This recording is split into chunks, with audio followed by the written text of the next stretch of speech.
Hello, we are here. It is Thursday, everyone, and we are playing Sisterhood of the Magical Blade. I am Simon at Wandering DM. I'll be jamming tonight's game. Before we go and introduce our cast for today, I would just like to thank all of our sponsors, beginning with Mage Press, makers of 5th edition D&D supplements. Check them out at store.mageandpress.com, or use the panels down below or the links in chat. Speaking of panels, are they up to date? While I check that, let's go with our second sponsor for tonight, Found Familiar. Great coffee company. If you're looking to purchase some coffee, check out Found Familiar at foundfamiliar.com or using the panels or the link down below. Our other sponsor today is Roll20, the virtual tabletop. You can check them out at roll20.net. Or use the link in chat. Roll20 is what we use for all of our games here on Wandering DM. So if you're wondering how to play RPGs with your friends during the stay-at-homes, check out Roll20. And last but not least is our partners through the Diceomancy program.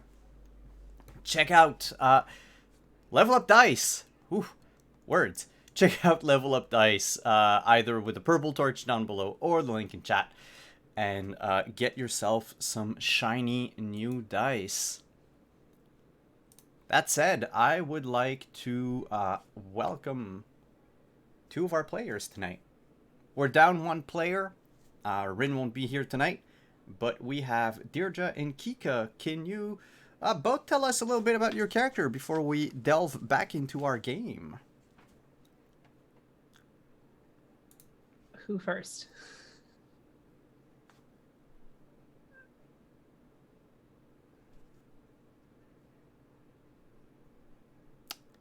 I'm gonna volunteer Deirdre. I love how I get voluntold. It's fine. Hey y'all, welcome back. You know me. I'm at Deirdre Donlin on Twitter or Praxagorthesmia4 as you see me around on Twitch. And today I get to play Malia Hiko.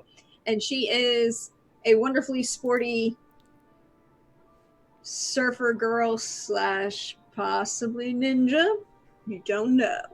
And her half Japanese and half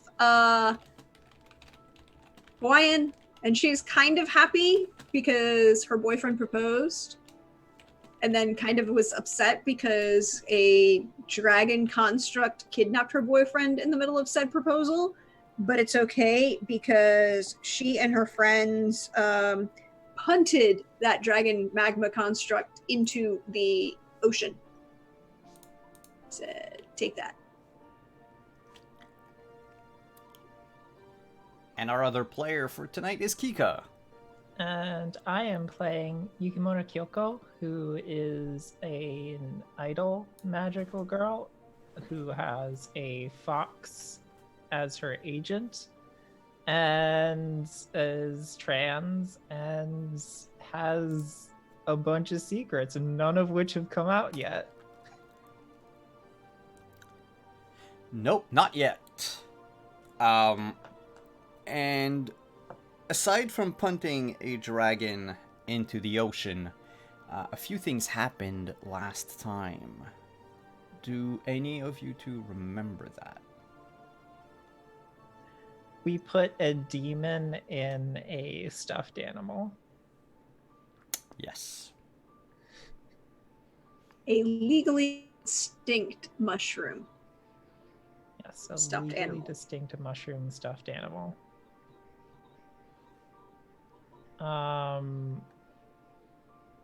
Kyoko decided that a shrine would be their new base of operations. What else?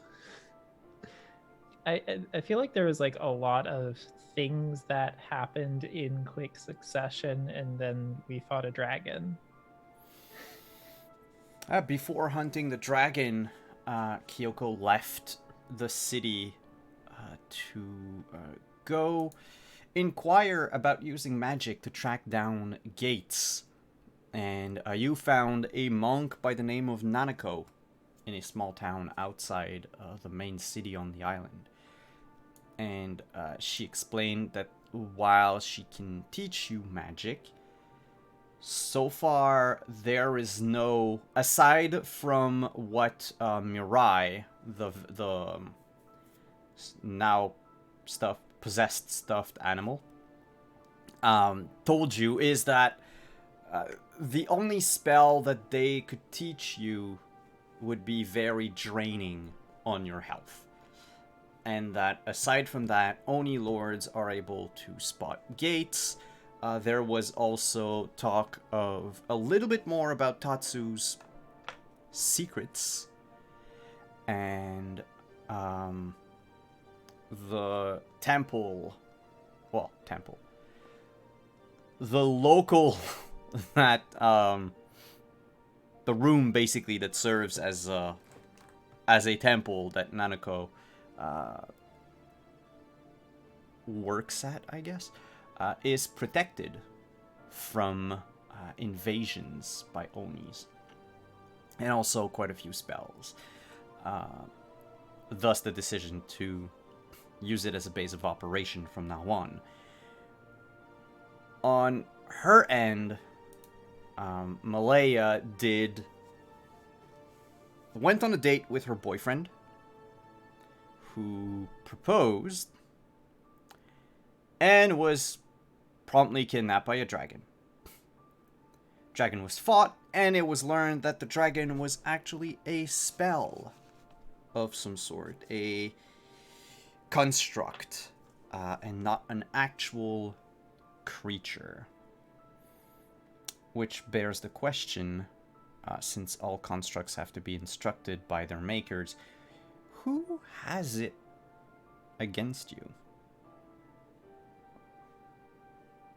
Also, we found out about Zex and the complicated, questionable relationship that he had with Tatsu. Yes. And we also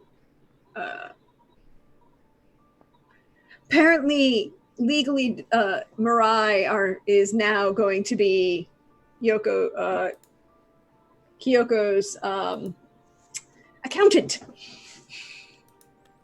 Yes, that's true. I forgot about that, because Mirai has always hoped, I guess, to become an accountant.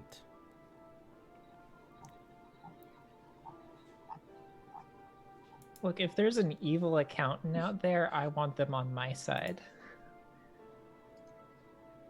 Yeah, Getting money for me.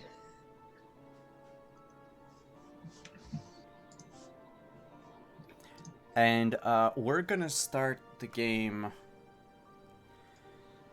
a few days after the last events. Everything has been mostly, quiet, normal. I would just like to know, before we begin, in the space of these couple of days, did you set up shop in the temple outside of town? Probably.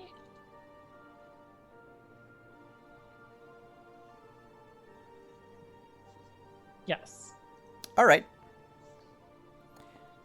So we'll begin our adventure there, as the camera focuses on the street corner on which this building is constructed in a small town. Let me switch to small town.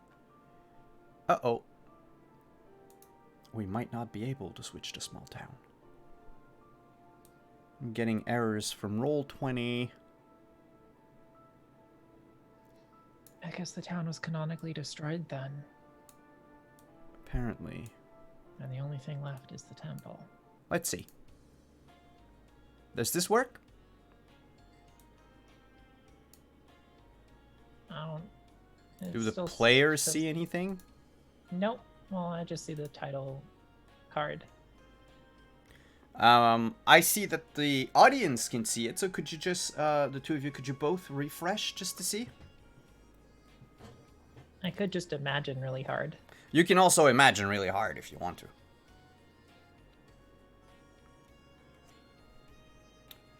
But yes, So it's moving day at the temple.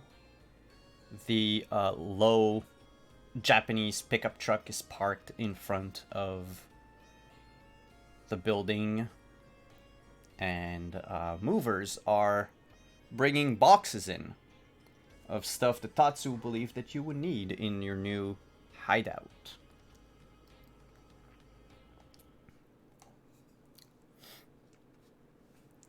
Nanako is a bit overwhelmed by these strangers moving in all of a sudden. Even though she knows of Tatsu, the two have been avoiding each other all day today. As Tatsu instructs the movers where to put things, set up a table, a computer desk over there. We need a cork board with a map of the island and little thumbtacks where the attacks or invasions took place, wherever Onis showed up, as well as a conspiracy board of, well, right now a dragon, a Yukiona, and Mirai. As he's setting everything up and being generally bossy of the movers, what are Yukimura and Malaya doing today?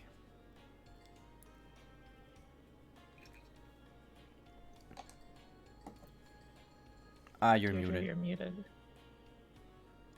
Hashtag pro. So pro. I think Malaya probably would have been there later because I don't know that she was planning to really move all the way in, but it's like, okay, you need me here. And is following along behind Tatsu and just like quietly correcting the putting things where they actually should go and letting the and just kind of fixing things behind Tatsu and the movers. And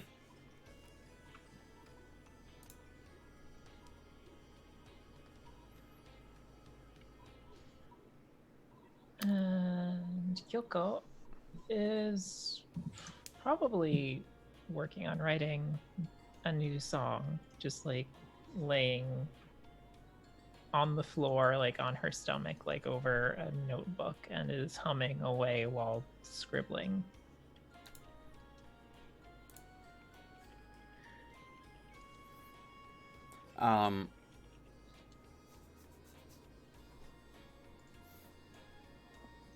Nanako is making sure that none of the movers, or even you for that matter, enter a back room.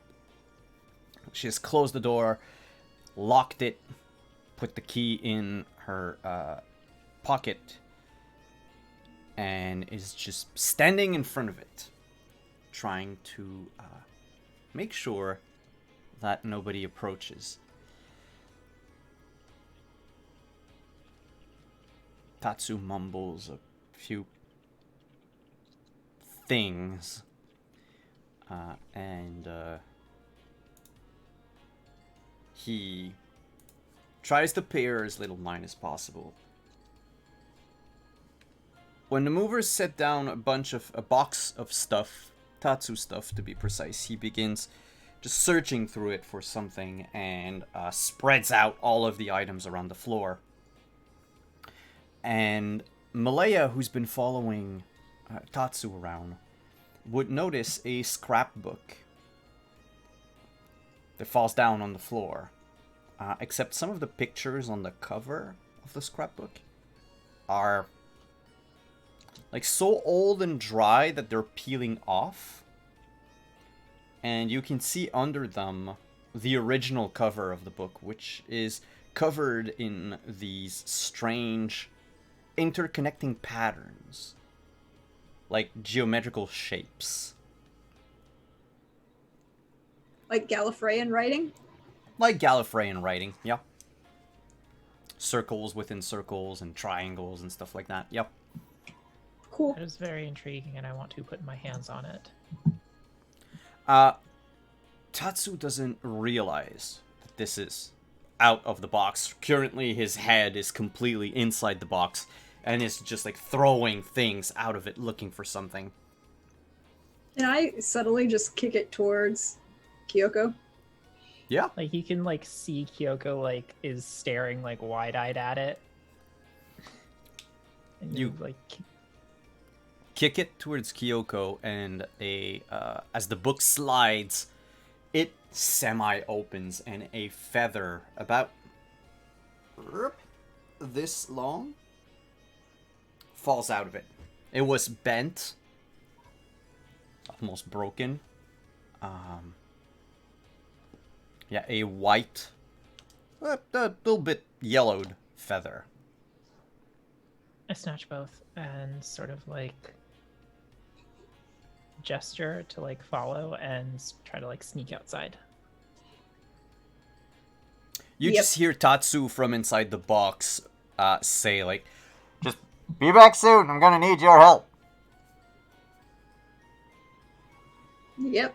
Yep. Yes, we are going to do things. Goodbye. Closed door.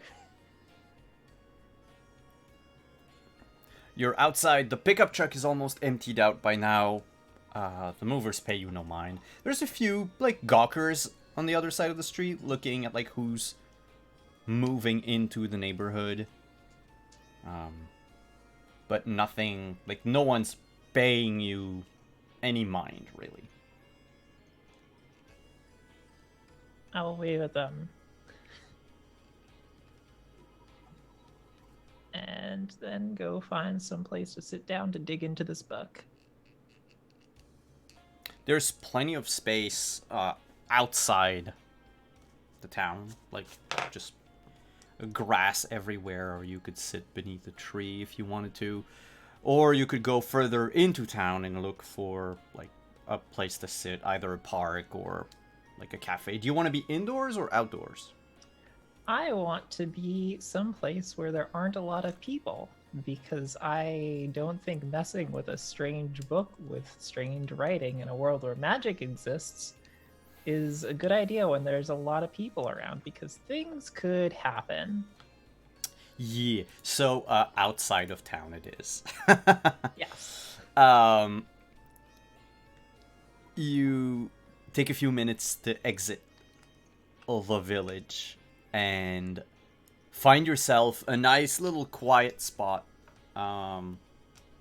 It's on a like low, very low hill, and there's a few rocks, like field stones, up in there that you can just sit on and look at the book under the sun. Yep. And look I shall. When you open the book, a gust of wind from inside the book pulls the cover close.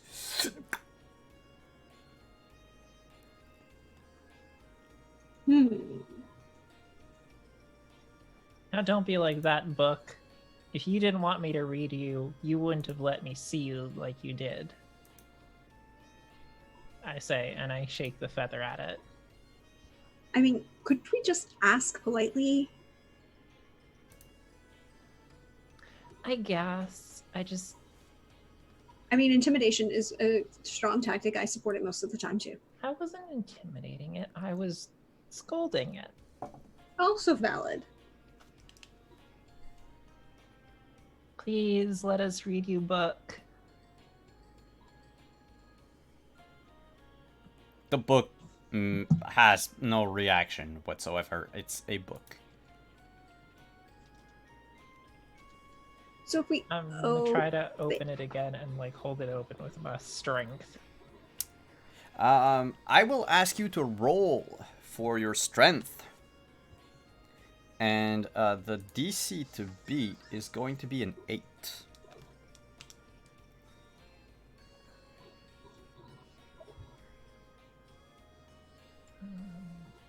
Not in magical form.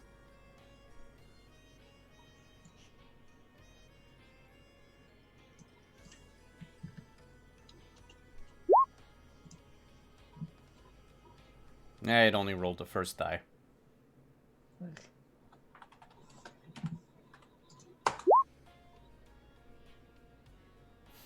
Eight. Two fours. That's an 8. Yeah, you managed to hold it open for a while. The wind goes from trying to suck the cover back shut to blowing out. It blows past you in a fury, and you can almost like hear voices in the gust of wind. And then just as it began, it ends all of a sudden, leaving the slightly yellowed pages of this book to your reading. The first page is written in Sharpie, and it says clearly, "Property of Tatsu. Do not read." That means you, Kyoko.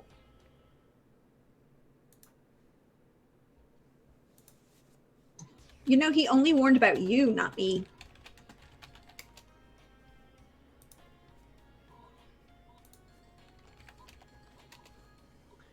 Another point is he didn't say please. Also true. I turned the page. The second page is also a blank page, written please in Sharpie.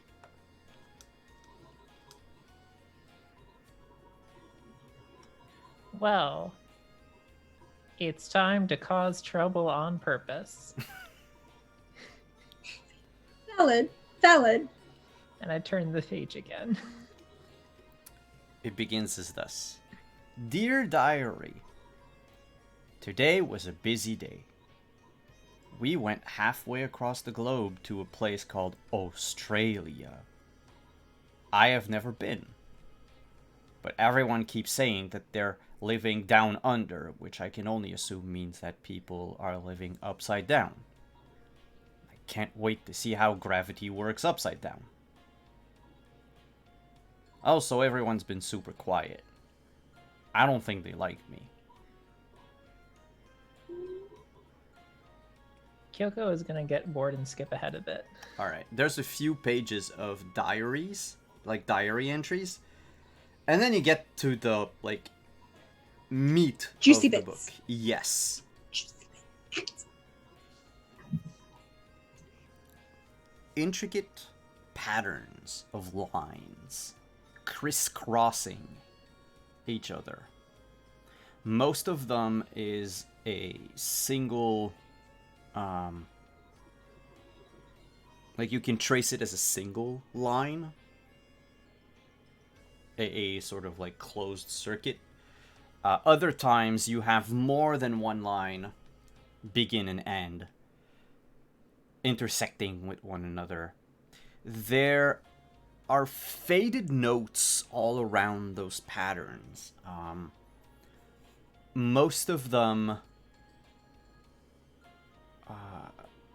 tarnished by what appears to be water damage.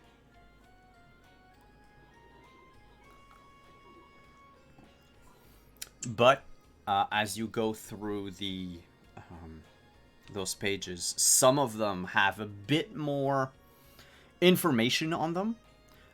One of which is clearly titled Tatsu's Secret Spell of Shape Changing. And then a bunch of patterns and stuff. I'm definitely going to copy these pages into my music notebook. Okay. There's a spell here. Okay, good. So we can learn magic.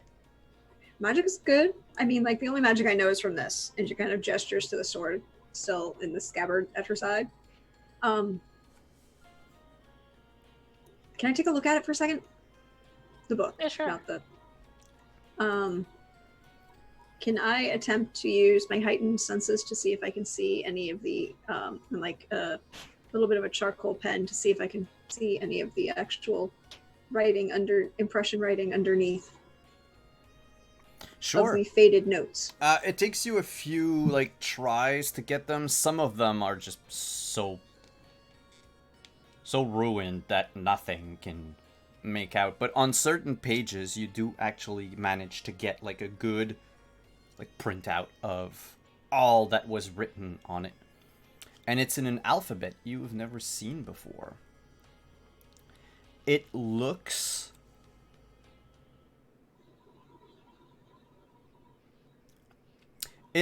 like a mix between Cyrillic and Greek, in the sense that all the shapes are close to Arabic letters.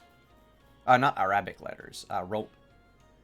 What's the Roman alphabet we letters. use? Yeah, Roman letters. Latin letter. They're close to our alphabet, but they're always like a little off. It's like, oh, this could be an N, but it's not. This could be an E, but it's not quite how we write those letters. And even when you put them together, it doesn't sound out a word that exists.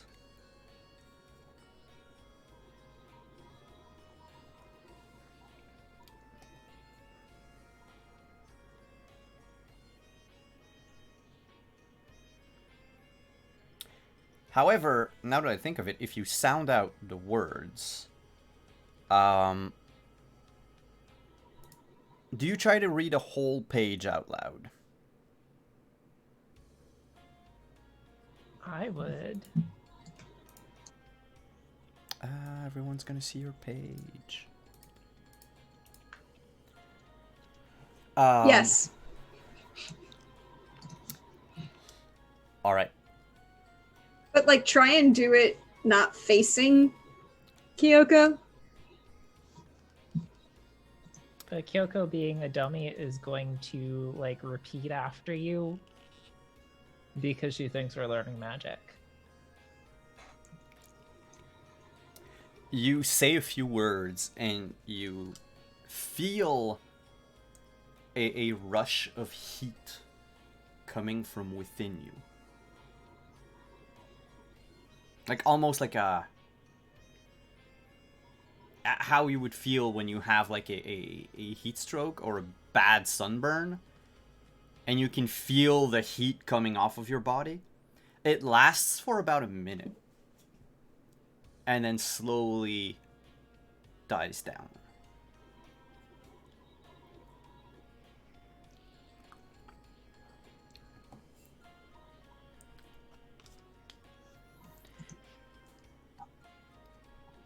Okay, that was weird. But it didn't do anything. Yeah, but I think we have to know what we're doing for it to do something. That's not how life works in my experience. Well, like, don't you have to intend to do something before you can actually do something?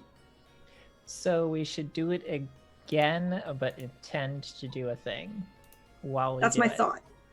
Yes. And it said shape-changing spell.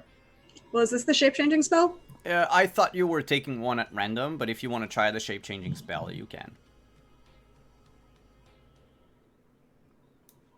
Like I said, the shape-changing one has... Like, you don't need charcoal or anything to look at it. Like, it's one of the few that everything is still written on it.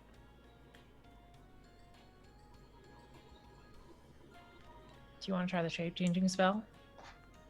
Let's try it. Let's try it. I'm sure this will be great. Mm-hmm.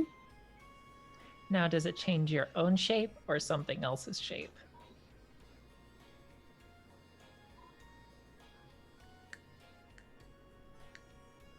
I don't see anything on here about that.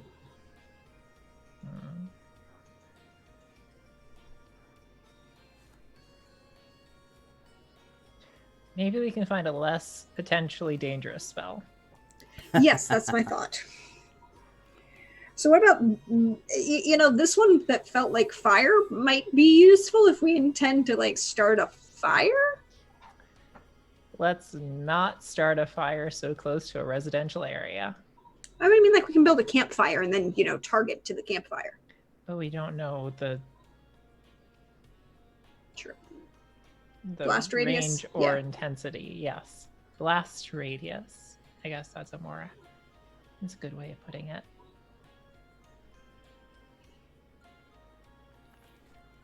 I don't know. Is there anything in this book that doesn't seem dangerous? Off the top of our heads. Looking through it, it's... Since nothing is written in a clear language, you do notice that some of the spells have less lines on them, and others have, like, very complex patterns. Okay. Let's go with the least complex looking one. The simplest thing. And I'll copy it down into my notebook, just in case that's important.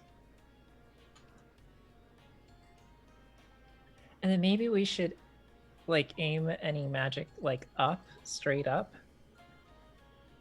so that it doesn't hit anything, but then it might come back down. Why don't we, I mean, like, we're outside town, so why don't we focus on, like, a particular area of woodlands that's not, you know, town? Maybe there's an old abandoned quarry somewhere. Well, not in my images, there's none.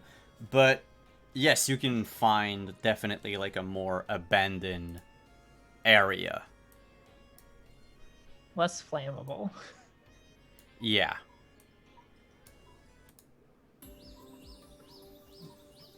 I mean, that works. Let's go to nowhere. It's like where you go when you have a Dragon Ball Z fight. Yes. That's always, like, actually in town, which is the weird part. It's close to everything, but far enough away from everything. Exactly, so... It's next door, but yet far enough away that you could, like, make a atom bomb sized crater. Yep. And no one's gonna get hurt except Krillin. And Yamcha. And, Don't you dare talk shit Piccolo. about my boy. On occasion, unfortunately, Piccolo. Yeah, but him is more like, you know, dramatic when it happens. Sure. Anyway, Yeah, enough people actually anime, care let's go about back to Piccolo. anime. You're outside of town. And, you've brought the book with you. There is nothing around you.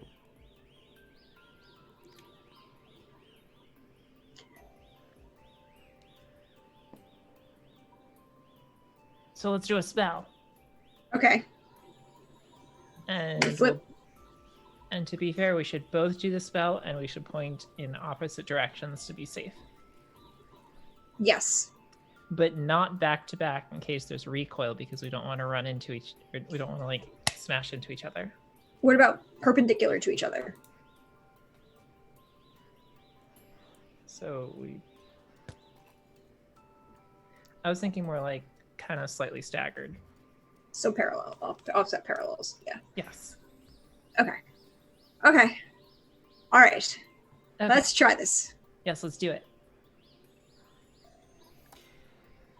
You do what exactly? We read the book intentionally wishing to do magic.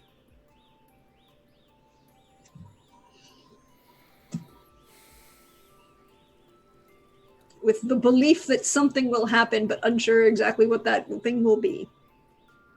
All right. I will need for you both to roll a magic arcane roll. So if you don't have the skill, you only have to roll 2d6. Unless you can convince me that some other abilities that you have might apply. Could my sixth sense for magic help me sort of, like, help guide me through this a bit? So I can tell, like, what I'm actually doing while I'm doing it? Sure. Yes. I mean, Malaya's only magic that she knows is her magical transformation, so Do you think it could apply? I think so because I think she knows how that works, kind of. So she's going to use that same basic understanding of like magic and the feel that that gives her when she transforms, and the intentionality that that requires. You know, you have to pull the sword, and it will cause the transformation. Then, if you want to end the transformation, you have to put the sword away. So there's an intentionality involved into it that she's going to use. I only meant to roll 4 die, but it rolled 6. Okay. But Well, we'll keep the I- first 4, basically. Yeah, Go I ahead, still Deirdre. got 12. So that's 5. Wait, yeah. It's 2 plus, yeah. I got a 6 and didn't roll the last 3.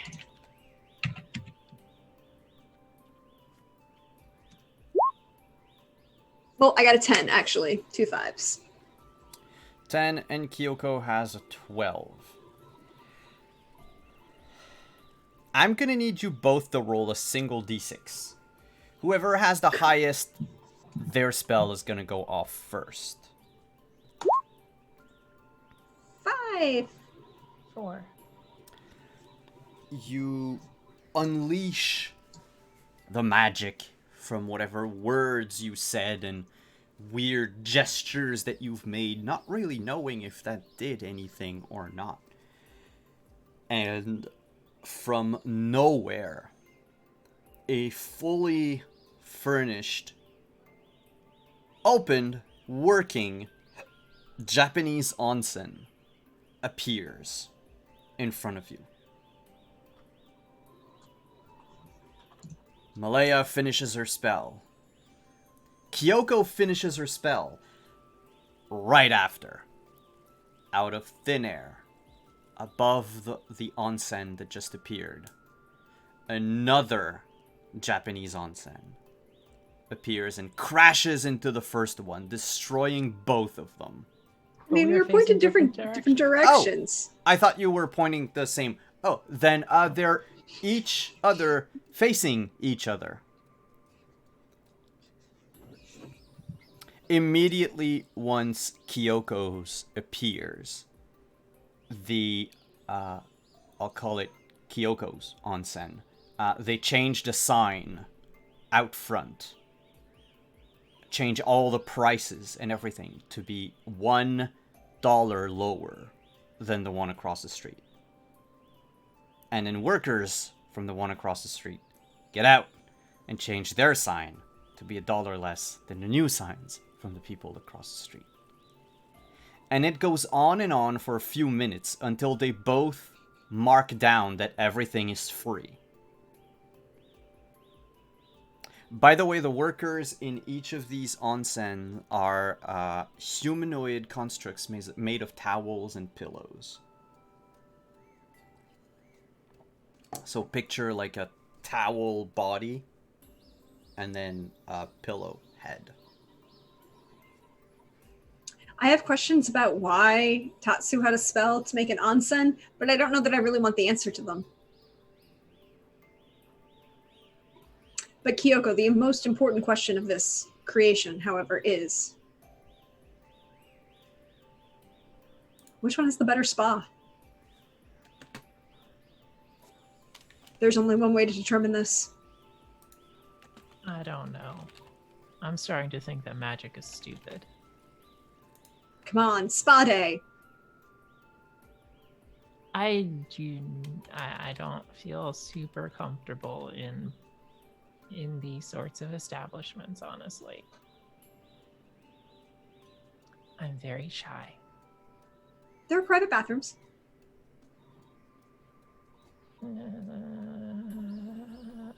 And it's just well, I mean, like, I will go find out then. But I mean, if you have a magical spell that can create nonsense, think about the stress and relaxation. Also, massage. Sports are hard. Stress. How much stress do you have when you perform on stage? It's very complicated because performing on stage makes me feel really good and happy and fulfilled, and I connect with the fans, and the energy that comes off is extremely exhilarating. Massages require strangers to touch me, even if they are made out of towels. I mean, that's fair. That's fair.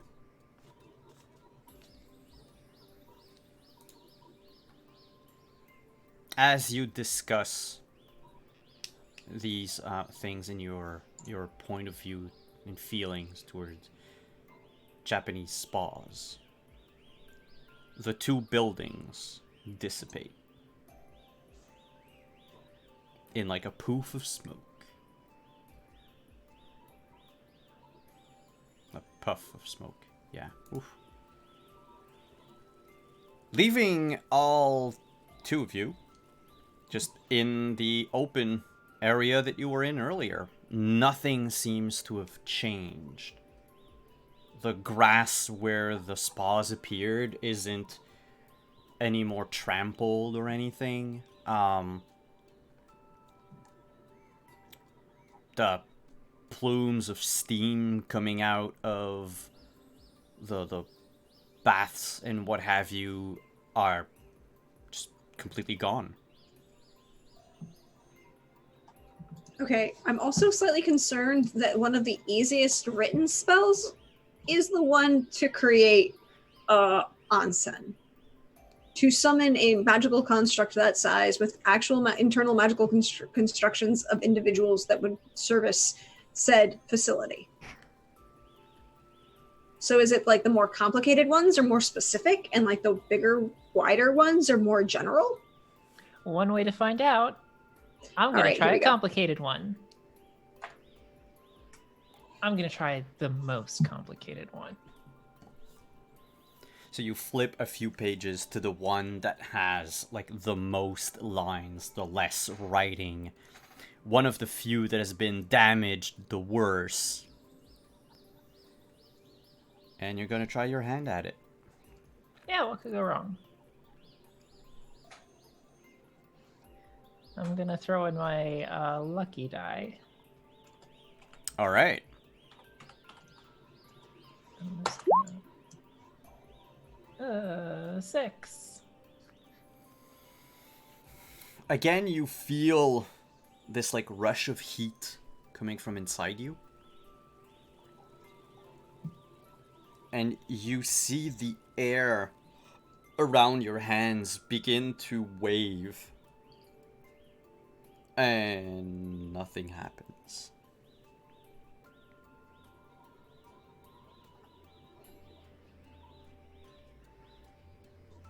Well, magic's dumb.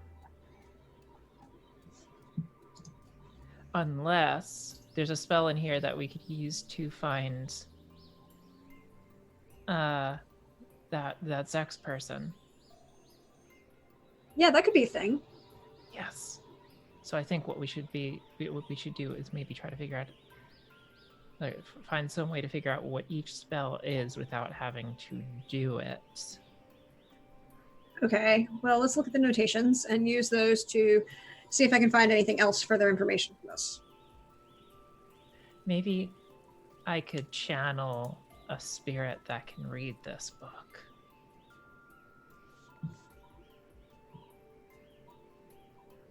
I mean, you can.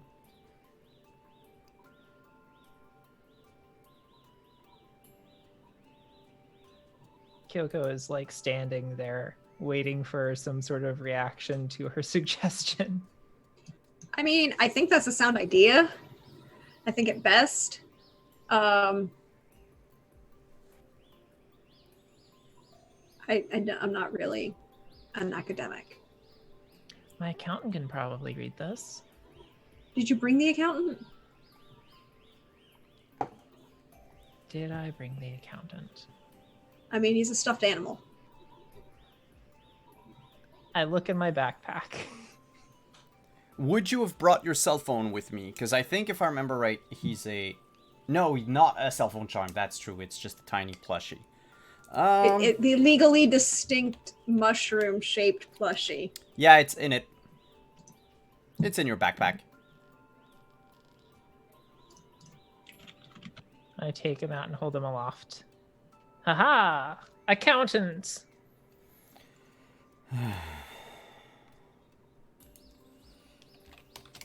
Yes. It's time for some bookkeeping. Read us this book. Can't read. I'm inside a plush toy. How can you not read? Does it look like this toy has functioning eyes? How are you talking? Magic, I don't know. Then use magic to see. Mm-hmm. Put me down, put the book in front of me. I'd do it.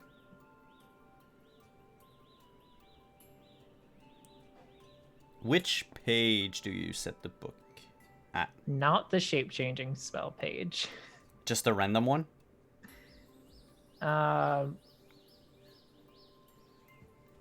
One that is not so damaged. Okay. To clarify,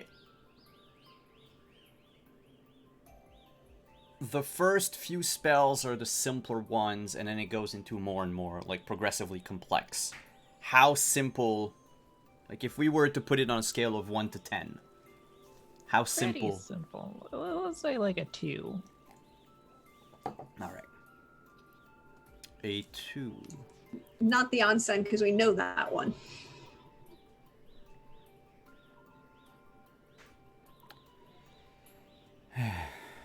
Alright. I can decipher a few things. This is basic magic, really. It's I didn't know any of you did magic. I thought you released me out of pure luck or something. No, we are very well trained and know exactly what we're doing. This is a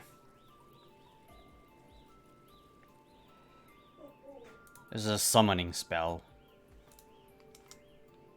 What does it summon?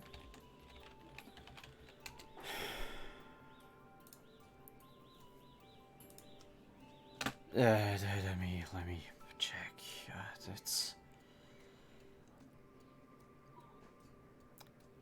It says it summons a familiar. I immediately do it.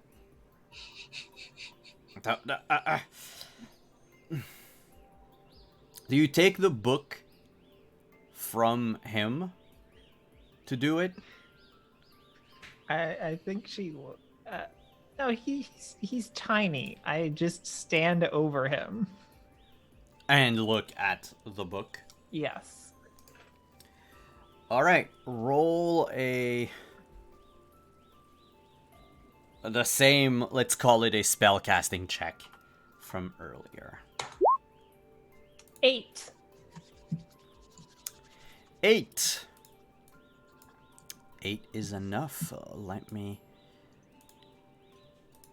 And then Tatsu appears.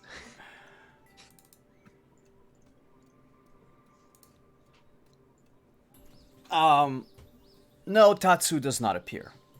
There are sparkles of light that coalesce in a ball, like sphere-like shape. And then this ball of light falls down gently to the ground. It begins hopping left to right, making the cute anime sound, you know, boing, boing, boing. And then a small, as high pitch as I'm going to be able to make it, voice comes out of this tiny rice ball. Onigiri. And it says, "Hello." Hello. Hello. Hello, we're friends now. Okay. Nice. And I pick it up and I put it on my shoulder. It bounces on your shoulder. It says, You are not Tatsu. No, I'm not. Do you know much about this book? This Tatsu's book. Yes. Do you know if it has a spell in it that can help you find people?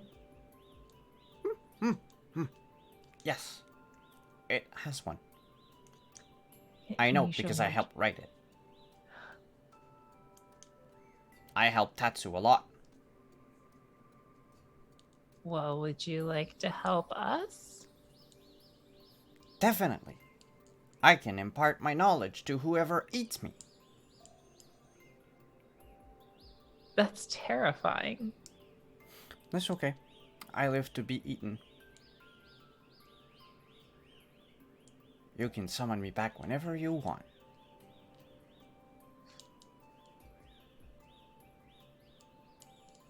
There are some very complex moral implications of this, but I am also very hungry because I didn't eat breakfast. I mean, all of that's true. And I do think we need to keep the plot moving, so. And she just grabs him and shoves him in her mouth. It screams a little yay as you eat it. And How does it taste? it's probably the best rice cake you've ever had. Okay, but the important question is, what is the filling in the onigiri? Teriyaki chicken. Salmon Jelly. mayonnaise. No, I was going to go for blueberry jelly. Blueberry jelly and okay. Yeah. Nothing beats a jelly-filled donut. So, he gone.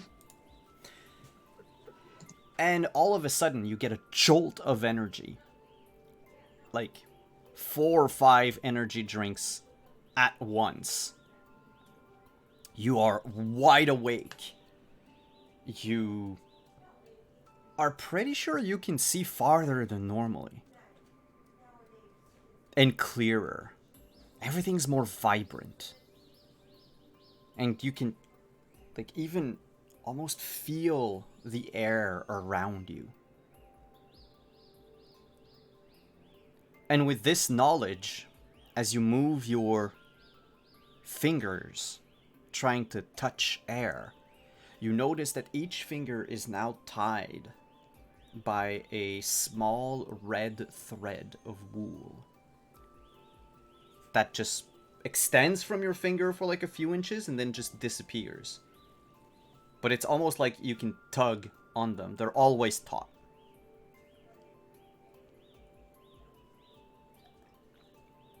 Okay, this is really trippy. A voice in your stomach says, I gave you the power of magic. Okay, so, before this wears off, let's do the spell to help us find that Zex character. Echoing from inside your belly, the voice says, turn to page 56. Okay, I flip to page 56 and gently move my accountant aside and give him 2 gentle pats on the head.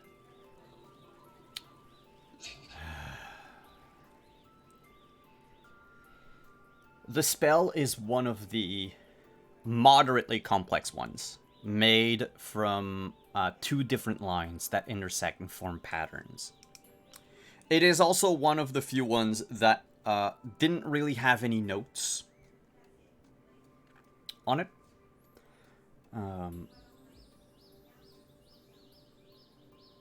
But you can replicate.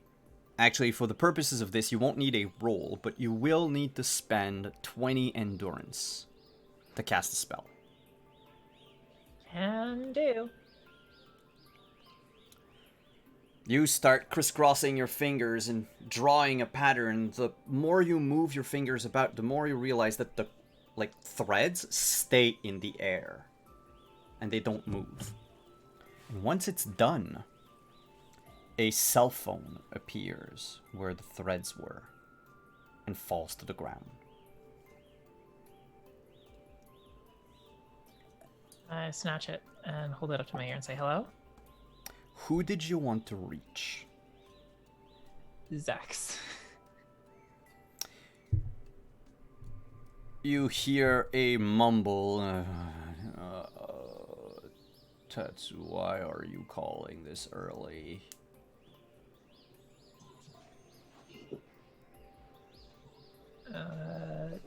Tatsu voice. Hello, I am calling to discuss our plans.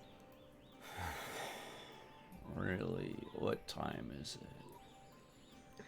It is not as early as you make it out to be. It's like 2 o'clock in the afternoon. I guess to...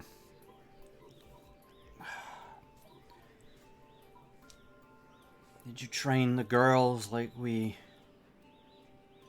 talked about? Yes, I believe, though, we are at the stage in our plans development where they should meet you. I don't know. It's a little early, don't you think? Well, they are very smart and talented, and frankly, are quite the handful, so I could use the help. You'd be really helping me out, buddy. Give me some time to put something on. Where are you? I'll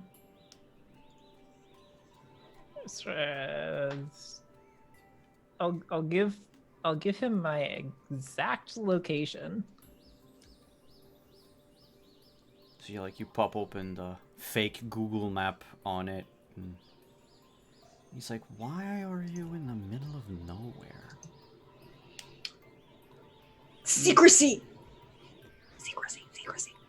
Because secrecy and safety. You think I'm gonna kill them? They might kill you. I don't want them causing a scene in public. Yeah, I guess. Hope you've taught them how to be discreet. The dragon last week wasn't on the down low. Don't you worry, I've given them quite the lecture. I think you'll find that they've learned more discretion than anticipated.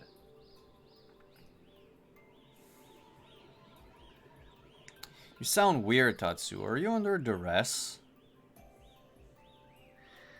I wish. Alright then. I'll pop by in a few seconds. And you hear a shower in the background. Can Malaya hide?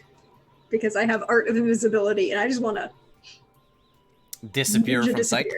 Ninja assassin disappear from sight. Roll your disappear from sight. And that'll set the DV for anyone who wants to see you. That's an 8. 8. Alright. Let me just note it down here.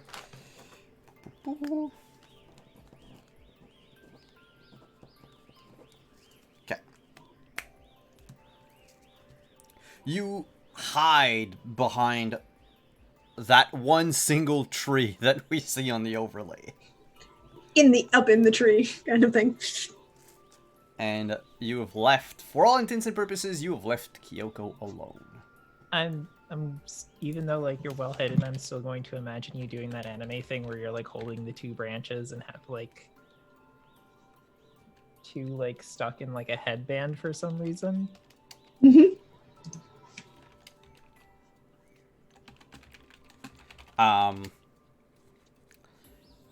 You hide. Kyoko, do you do anything?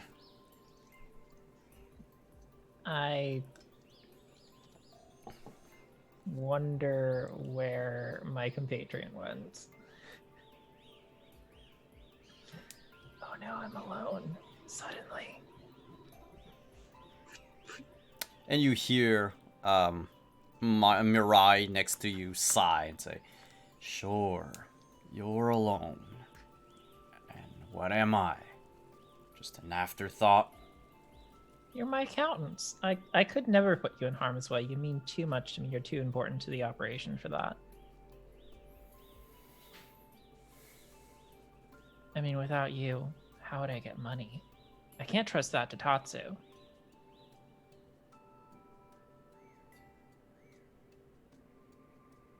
Nope. Out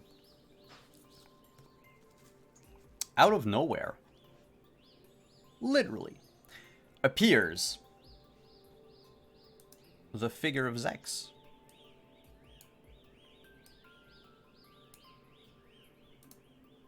Ah! He just appears out of thin air, materializes, and walks, hands in his pockets, a sword strapped to his side. Actually, not even. He would be unarmed. And just looks around a bit confused. Wait. He walks a few steps closer. Says, "You're not Tatsu." Yeah, thank God for that. Think he's going to ever forgive you for using his spellbook? I don't know. Is this a thing that you want me to be concerned about right this moment? I think you should be more concerned about reaching out to me when you don't even know who I am. Tatsu mentioned you, though. And told us a little bit. He did not really clarify that you two had a continuing working relationship. You can call it that. What is the nature of your relationship? There's some behind the scenes betting going on, and we could really use an answer. He was the magic specialist.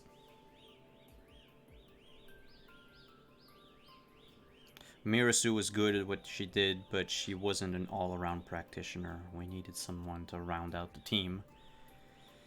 And Tatsu was the best of the worst.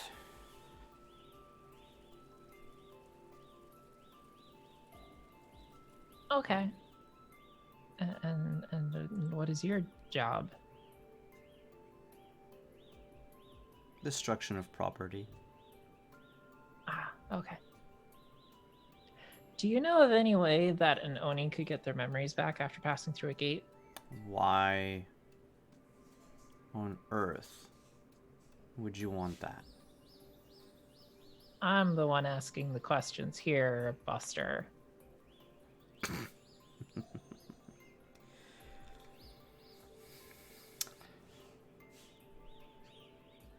I'll humor you. You don't want that. You don't want to remember what's on the other side.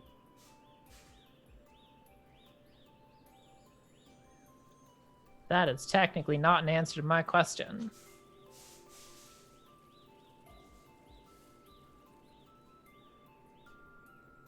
I guess there are ways.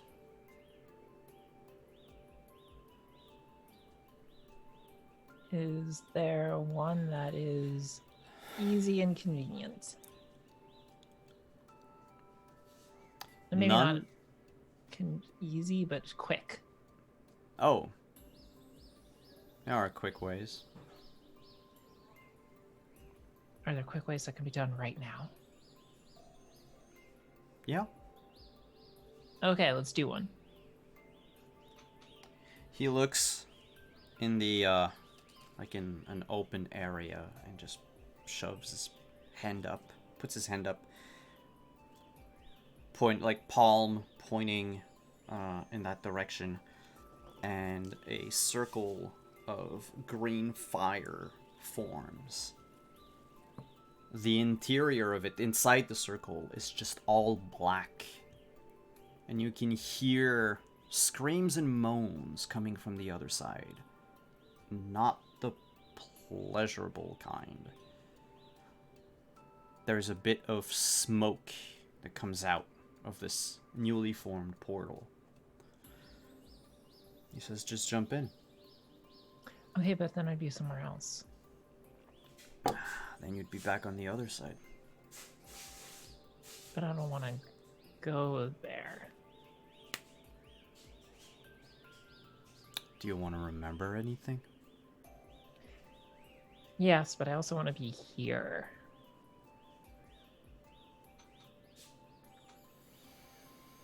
He closes the portal.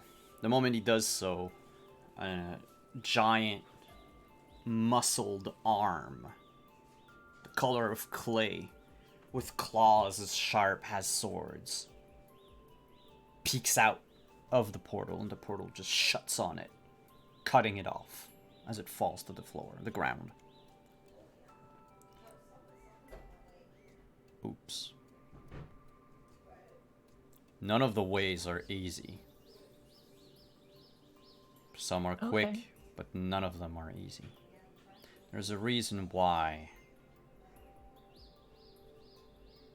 Daemons choose to forget. And there's a reason why Onis are made to forget.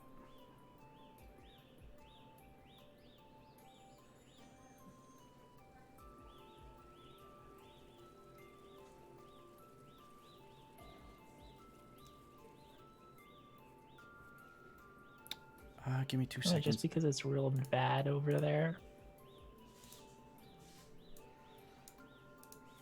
Bad doesn't even begin to describe it.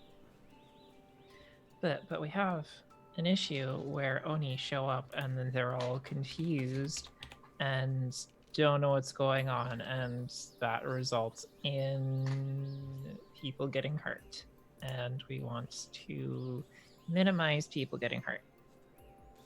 Such a noble goal. I guess. You can tell your friend to come out of the tree. But we were having a conversation. I know. I just don't like having someone in back of me. And we could whisper. And you just hear in your mind, or we could use telepathy. That might be hard for it to follow,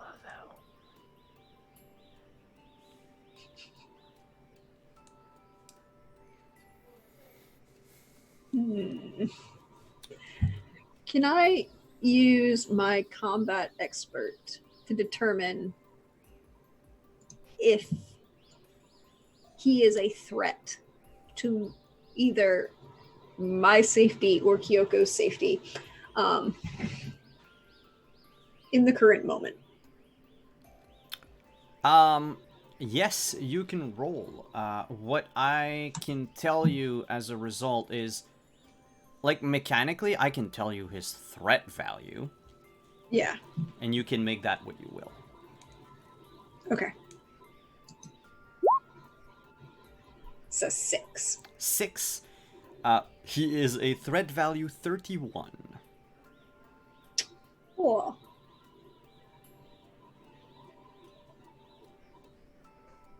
she'll kind of do that anime Naruto thing because oh God, I hate that show. Run off the side, run along the side of one of the tree branches, and then just jump and then run off. But not Naruto run, just actually run like a normal person. Like a Kenshin normal run. person. You know, Well, how no, normal 'cause- people run on branches. Yeah. Like how Kenshin runs on branches. Because, you know, with your arms behind your back, you can't pull the sword in the appropriate timeline. And she just, you know, drop by, kind of smile and wave. He nods. So where were we? You were teaching yes. her how to get memories back. Lots of shit on the other side. Stuff that you might want to forget. Okay, but what if I want to know who my dad is? I can't just go around asking everyone if they're my dad. Are you my dad?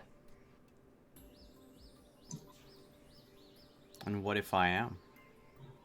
I That would was like an to awkward know. pause. Your non-straightforward answer suggests that you are my dad. I am Or it could be a possibility. not your dad. Are you sure? Are you lying? Wouldn't you like to know?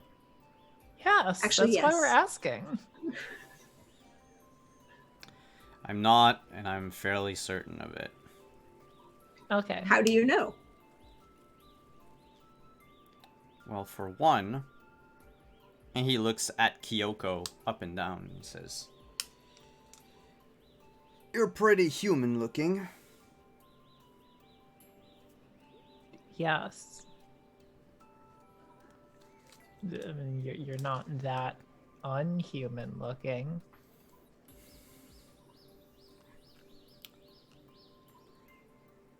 Let's just say that every Oni has a few extra appendages. No, you can't see mine. Are you There's suggesting that this- you have extra penises? Because that's gross.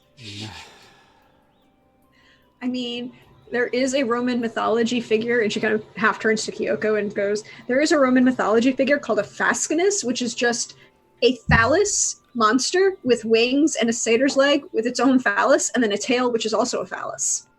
We already have a phallus monster, she says, pointing at the plushie. That's true. But I thought he was just the accountant. Well, I mean, he is the accountant now. And his eyes narrow as he looks at the nondescript mushroom.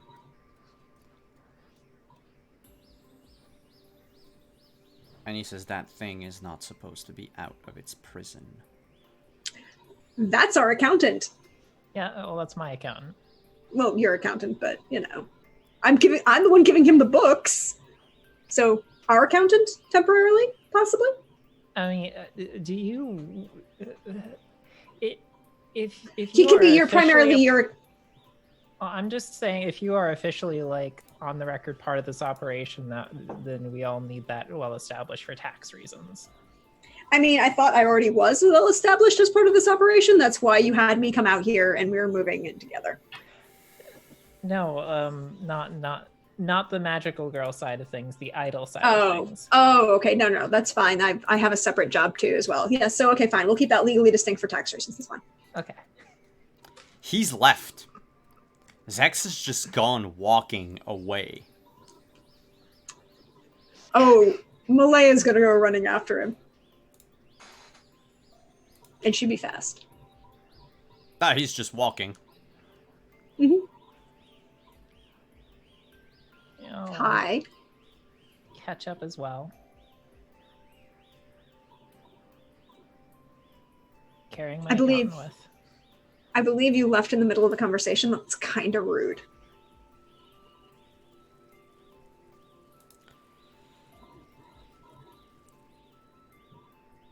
You were talking about mundane human stuff. I mean, she kind of looks him up and down. You could benefit from some of that mundane human stuff. I don't need to. Really? Furthermore, I thought Tatsu called me here. I guess I'm gonna have to get back to him and let him know that someone's been peeking into his stuff. So you and Tatsu are manipulating us behind our back and want us to do something, but you won't actually say what it is. You seem to think that you have authority to manipulate us. You're not paying me, and I've yet to see a contract. So how do we know that you're the good guy?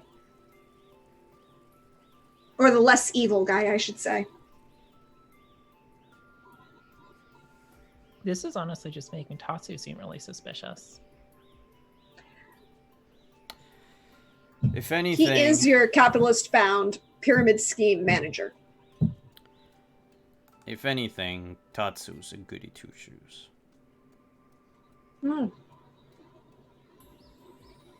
He's putting on a tough, mean exterior.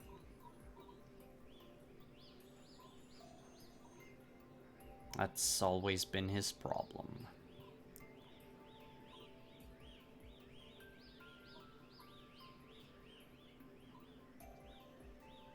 The tough, mean exterior or the goody two-shoesness?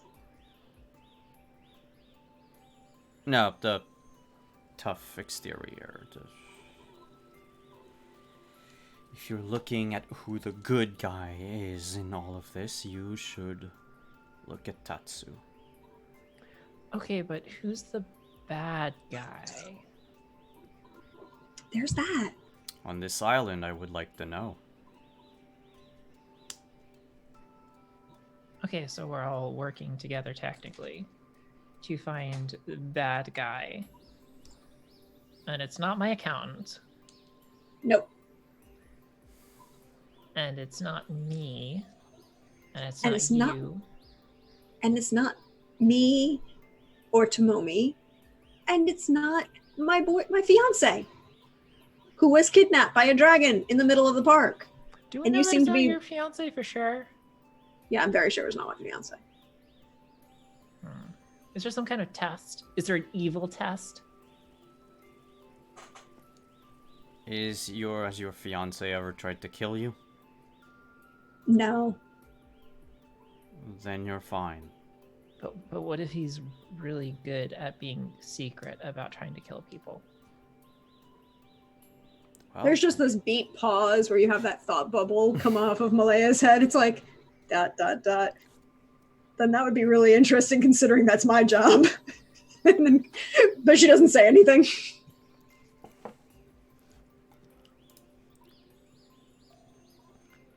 Zex goes, look. Things are complicated. I wager I'll have to fill in the blanks that Tatsu left because of some reason or another. Probably psychological. There's a gate on this island and the gate needs to be destroyed.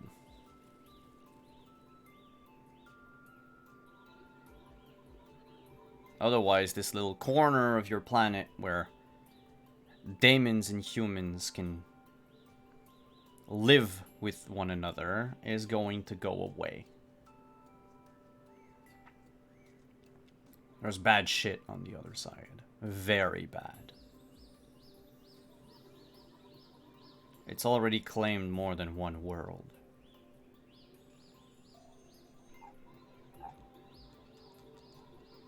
What happens to the worlds after they're claimed?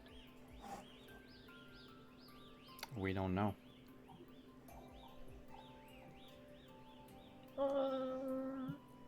What if it's not that bad?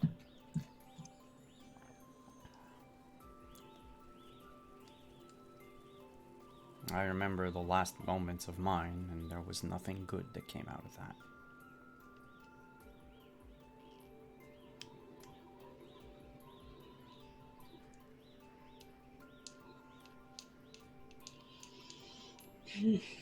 Okay, so goal is find the person who's doing the gate, close the gate. Now, Tatsu informed us that Oni can only destroy things they cannot create. Is this fact? What? According to Tatsu, Oni can only destroy things and not create them. Is this true? I don't think that's true. That sounds like a load of bunk. So do I, but I need someone else to say so or the other way. It's more complicated than that. Okay. How complicated. I guess. Oni are very good at destruction. It Okay. comes naturally to them.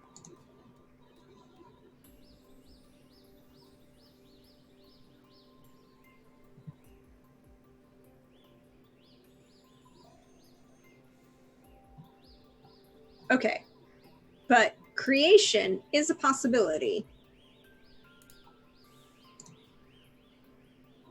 Because we had this conversation because the thing that I punted into the ocean the other day for stealing my boyfriend in the middle of proposing, Your fiance. who is now my fiance, was a construct and therefore a creation, correct? Yeah, that's a creation. Could an Oni do this, or are we looking for someone else? There we go.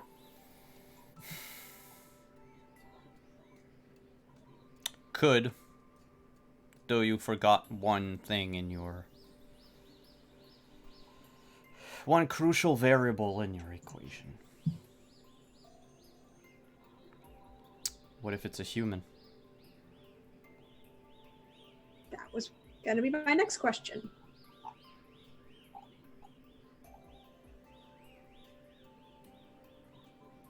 What kind of human would do that, though? Ruin a proposal like that. Whatever human sides with whatever else.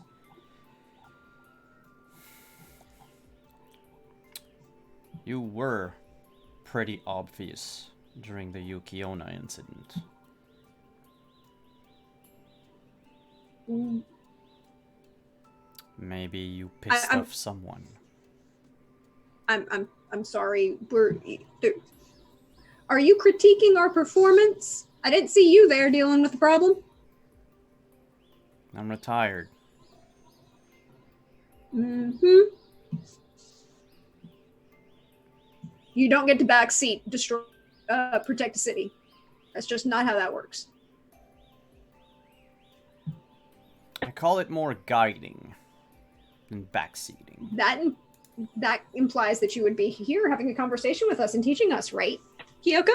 Isn't that what I'm doing right now? Not without some encouragement. Go. No, I meant our encouragement to get you to do your job, apparently.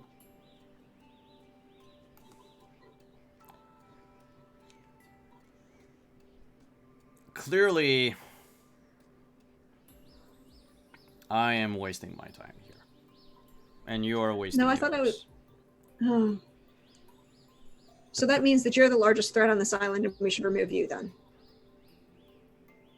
You are welcome to try.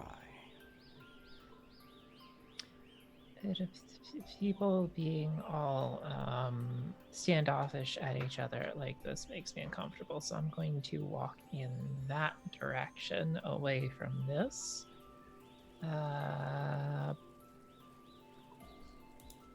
apologize for upsetting you, Kyoko. And Zex, you don't have a sister, right? No, I don't. Okay, good. I don't know what And- that means. Malaya turns and looks at Zex and goes, if you want us to actually do something, you need us to tell us what you want us to do and actually explain it. That was Tatsu's job. He's not very good at his job. Then let him know that. We've tried.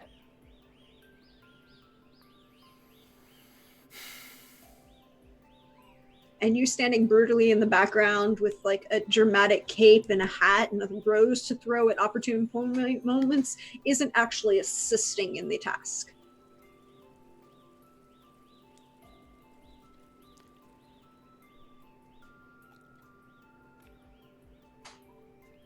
Then tell Tatsu that if he doesn't speak up, there will be another Mirasu. How about you tell him yourself?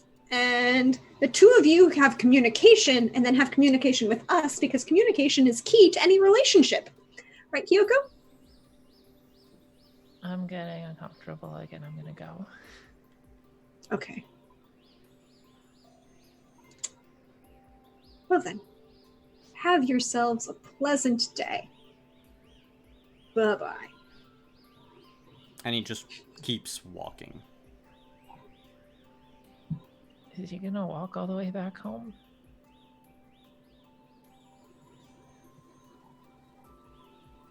I mean, were we going to offer him a ride? I mean, I think we should. He came out all the way out here, and so we kind of just yelled at him. I think we should maybe we can get him some breakfast. Do you want to get breakfast? Or brunch? He stops moving. He turns around. And says, sure, I haven't had anything to eat. Okay, good. There are a lot of places around that I haven't tried yet, so it's going to be an adventure.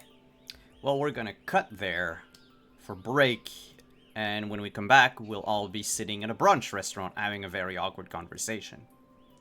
Yes. Over mimosas. Stick around, everyone. We will be back in about 5 to 10 minutes.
Hello, we are back. So, realized something before going to break. We are not going to pick back up at the restaurant yet. We're gonna pick back up on the awkward, silent walk back to the car.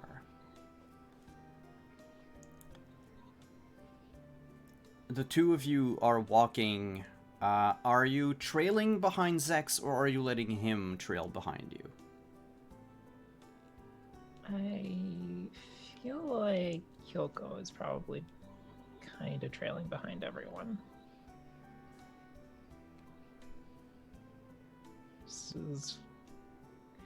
She's felt kind of awkward for a good bit and wants to do everything she can to avoid being between.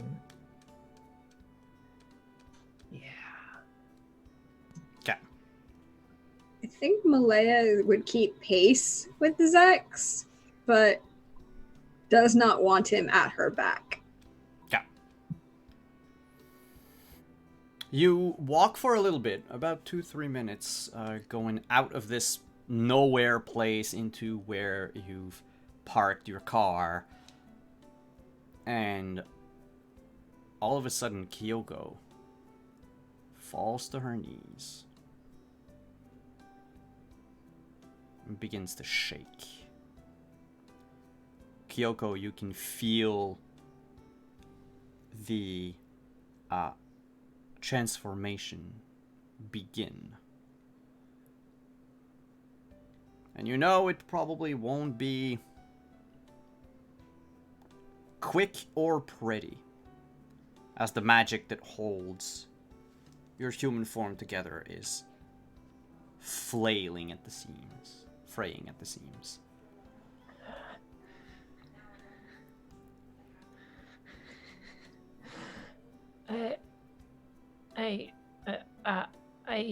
I should go. Are you okay? I'm fine. And she sort of does her best to stand up. She's probably still visibly shaking, and she starts kind of like to stumble off, like in any other direction away. After you've taken 1 or 2 steps in this other direction, your skin is already visibly changing color to which color? Probably like a bluish tinge.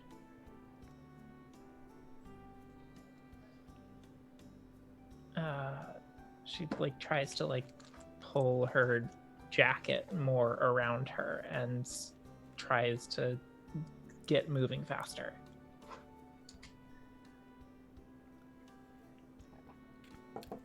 Zex turns to Malaya and asks, "Is she alright?"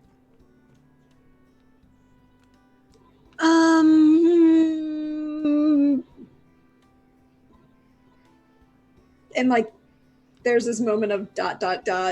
Oh fuck! I'm gonna have to do this. Girl problems, and she kind of runs after Kyoko. Kyoko, after taking a few steps, your knees buckle once more. As you hit the ground, already you can feel your hands twisting, getting bigger and bigger, your nails becoming sharper. Your back begins to stretch, threatening to rip the jacket that you're wearing.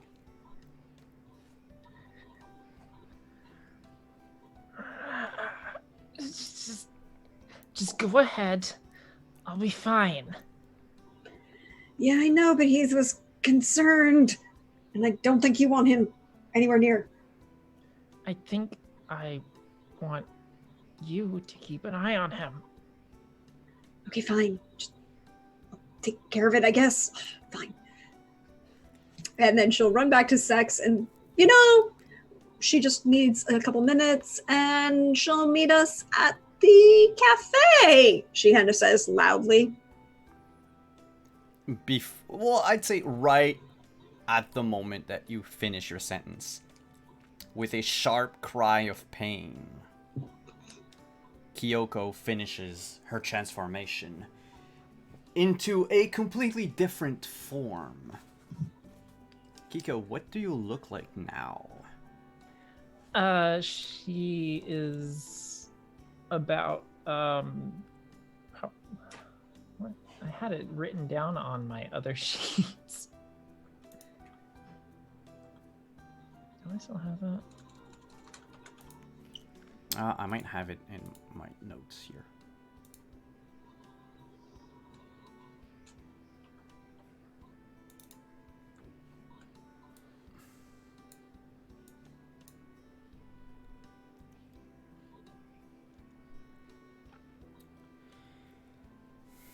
No, I do not.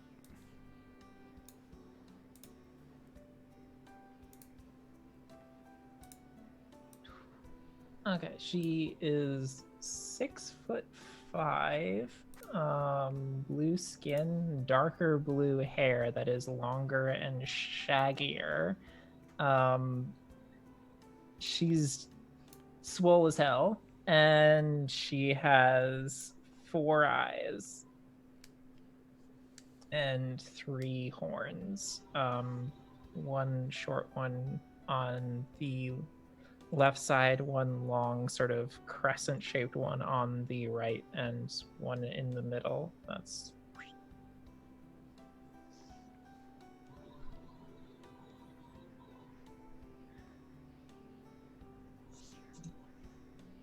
And with that, Kyoko, what do you do? The moment you realize that your, dare I say, true form. she like slowly turns her head to look back at the two of them, and she like looks terrified, and then she will immediately like leap away in her super fast travel leapy thing that she does when she's magical girled out. We'll make sure we'll order mimosas for you.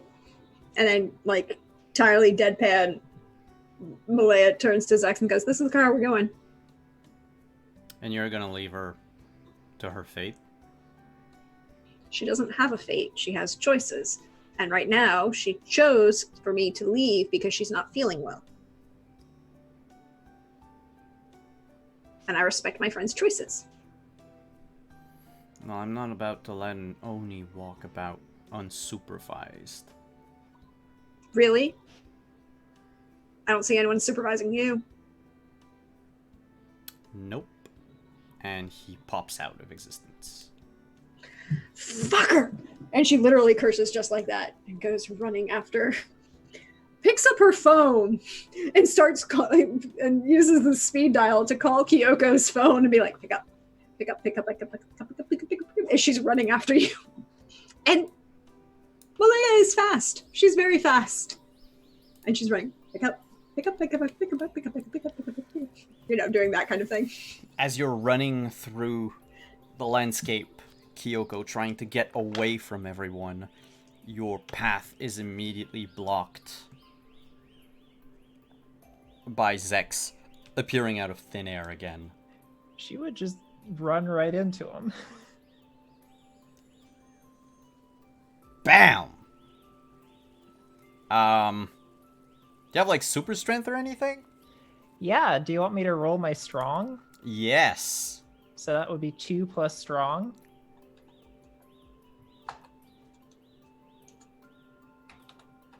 It would.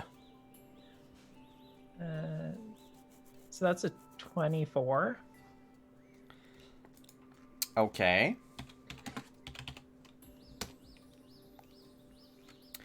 You break through an invisible barrier that shatters in a green shimmering field as your horns connect with Zex.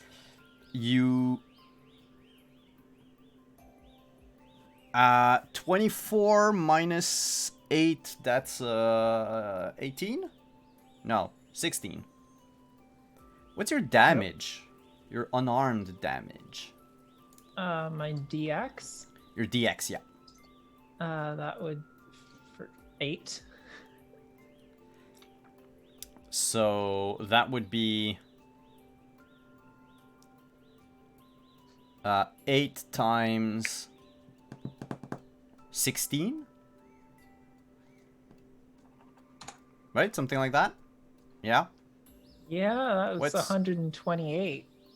128. You ram into him. Connect with the body.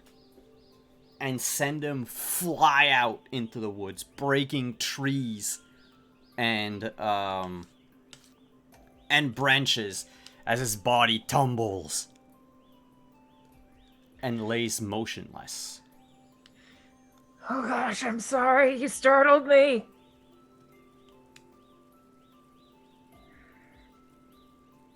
I think she's a bit distracted to answer the phone right now.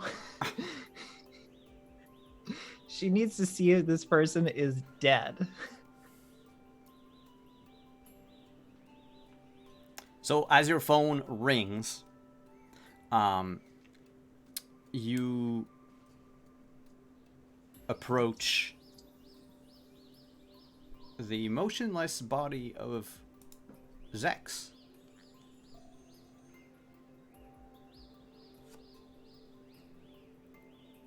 And I poke it with a stick.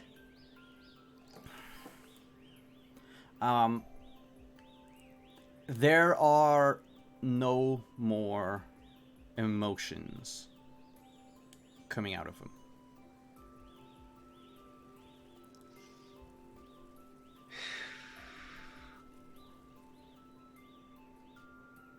So he's dead.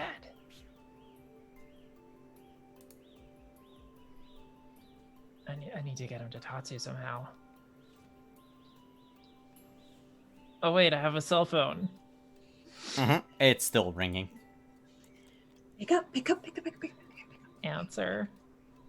Hi, where are you? I'm on my way. I'll be right there. I'm really, and you can hear I just need like the to wind call rushing. Tatsu. Can you get Tatsu? Can you get Tatsu here? What happened? What happened? Get what happened? Tatsu here.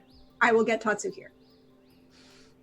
Hang on. How far behind him am I? Am I? I'm pretty sure it would be very easy to track Yukimura down because she was big and just barreling. Yeah. Yeah, there's a trail of... do you still have feet, or did they change to, like, hooves or something like that? They are feet, but they are more claw-ish, but they are still feet. So you would see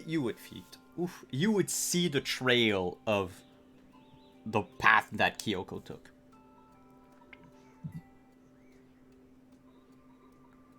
She's running and she's getting there. At the same time, she's calling her other phone. Calling Tatsu as she's calling and running. And like, Malaya is fast. Malaya is really fast. Mm-hmm. And if I have to, I will. She might pull the sword and cause the transformation to go even faster, because that's the thing that she does.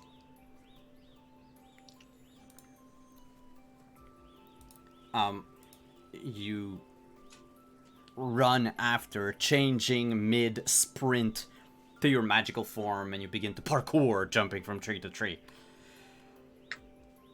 The hair is immediately out of her face and appropriately tied back. Kyoko, you whip out your cell phone and call Tatsu. Tatsu answers. I told Malaya. Malaya's on the Malaya, phone. I'm sorry, Malaya takes up the... Malaya is multitasking here. It's Tatsu I got the sword. answers. Yeah, where are you? So, complicated answer question. Zex is an asshole. You might want to show up. There's some complications, and Kyoko really needs you. We are running. And she would kind of give the direct, look for the really big tracks and mess that is heading northeast from this location. You'll find the truck. It's fine. Be right there. Bye. And she's still running. She wants to get to Kyoko. Kyoko, you have a few minutes before Malaya reaches you. What do you do? Kyoko sits on Vex on Zex just in case. Just in case you wake up. And she does what she normally does for pulling out her sword, but instead it comes out as a big, hefty iron club that just like thunks on the ground next to her as she's holding it one-handed. Zex's eyes flutter open.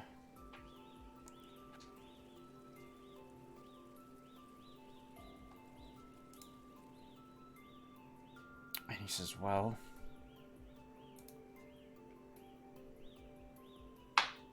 don't you want to end me?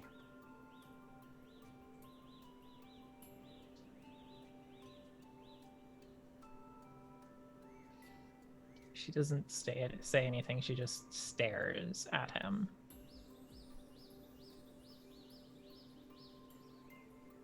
He will try to get back up. If he moves much, she's gonna punch him. All right, he tries to get back up. You wind up a punch and punch him. Roll for attack. He's going to try to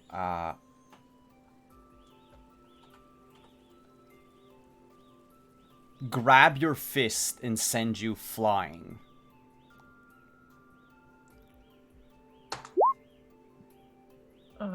Eight.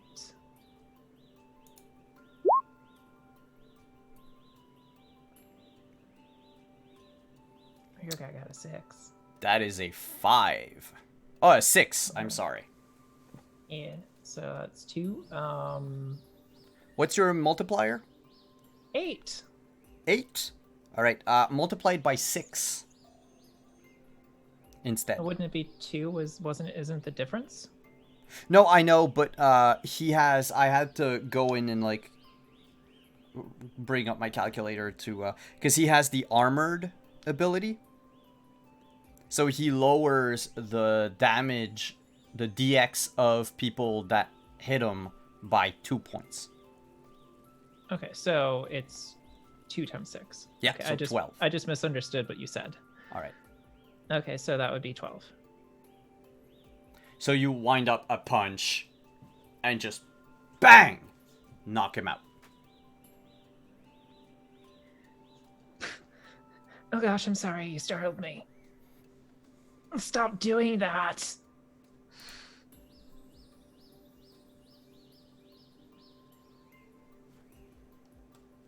He doesn't move. For the amount of time that it takes for Malaya to show up. Malaya is just parkouring, leaping from tree to tree and moving as fast as she can. And the minute she sees you sitting on Zex, she kind of, she's still got the phone and she puts it away and she's got the sword and she goes, "Are you okay?" What are you doing here?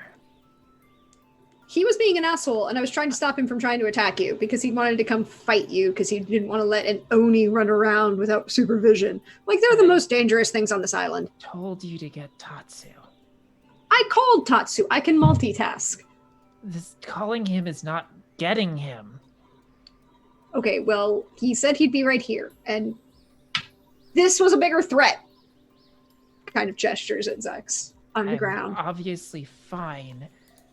And did you think that maybe I don't want you to see me like this? Not the weirdest thing I've seen. I don't care if it seems weird or not to you. I don't want you seeing me like this. I respect your choice and I was going to leave, but he was going to be a threat to you. And you're my friend. I don't let my friend deal with threats by themselves. He's obviously not that threatening. Well, I didn't know it at the time. He was being all spooky and He can transport and I can't. I can only run. I'm sorry. I beat him up by accident. And you didn't answer your phone. Just go away. You Okay, do you want hear me... a buzz of electricity. And Tatsu appears. As if he had always been there. Hey, we have a situation. Your friend is an asshole. Yeah, no shit, we have a situation. It's going to be fine. Kyoko, it's alright. Is it? 'Cause you got this guy teleporting after me. You didn't tell him much about me, apparently. I barely know much about me. I have people following me when I want them to leave me alone, and I just...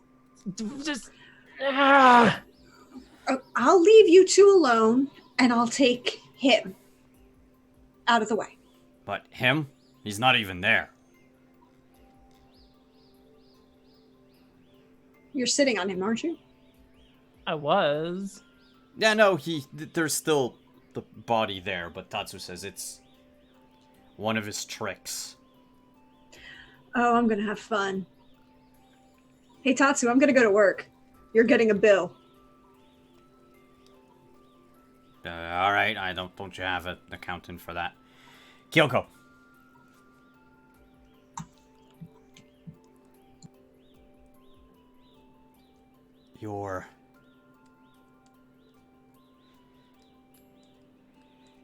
What do you want to do?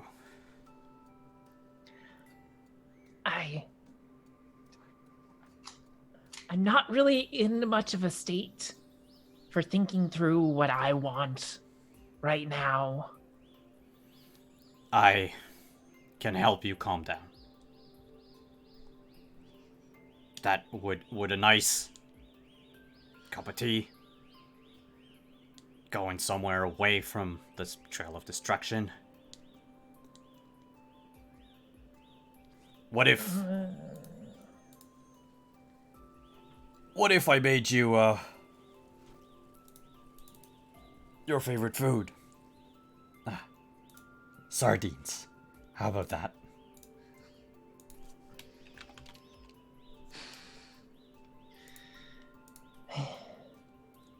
That last one might help a little bit. I don't see much point in leaving a trail of distraction, considering I'll just make another one wherever I go.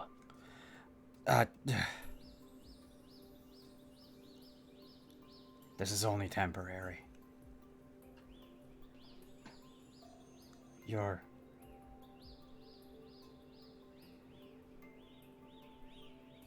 you remember when we first met?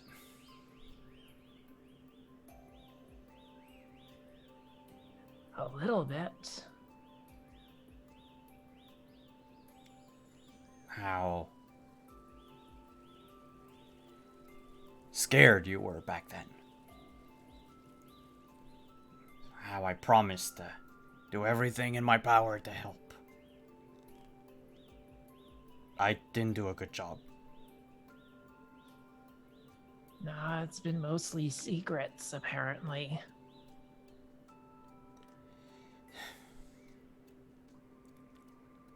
You might know me as Tatsu, the manager of a talented idol singer and pet companion, but I am also Tatsu, the world's best wizard.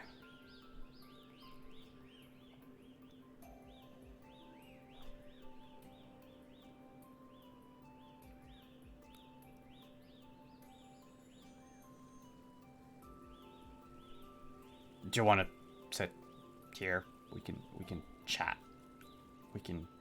We'll wait it out until you assume your human form again.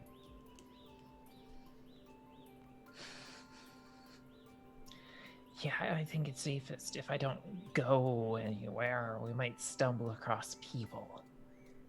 I could put a silly hat on you.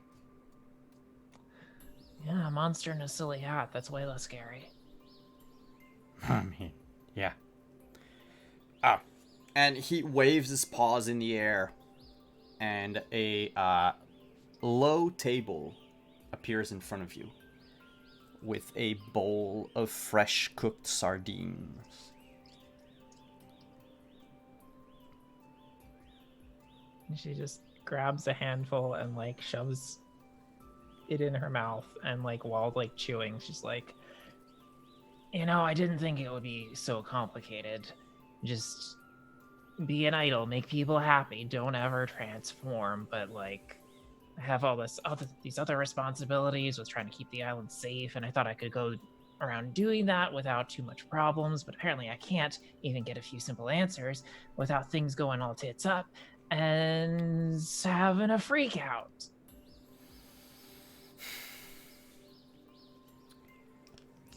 Things are always complicated with him. He makes things a lot more complicated than they need to be.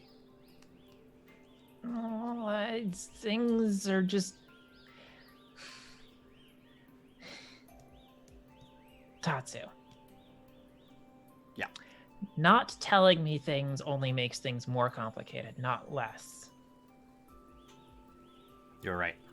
Like there is a baseline like lowest thresholds that of complicated that we can't get below, but you can only go above, and not telling me things makes that go up. He waves his paws again, and a whole bunch of pillows and cushions appear all around you.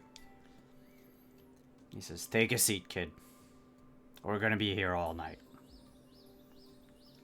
Yeah, she sort of like climbs into the pile of pillows and sort of like surrounds herself in them, and like just her head is sticking out. I didn't want to be too forthcoming because I was afraid. Afraid something would happen to you.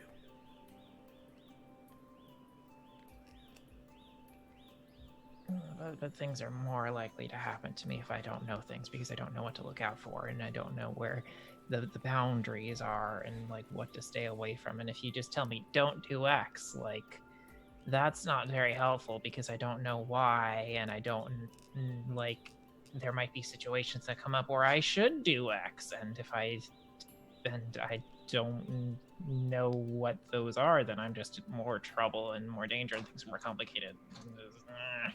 I just wanted you to be an idol. To be a world famous singer. And I wanted you to be the best at that. I never intended for you to go out and...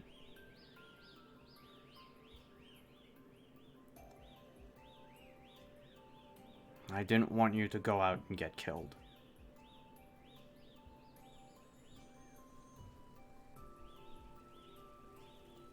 I know you've got all of these powers, and I know I'm supposed to help, but...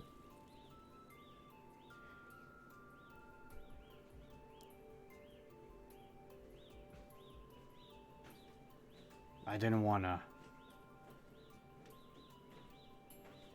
I don't think I could bear losing another friend.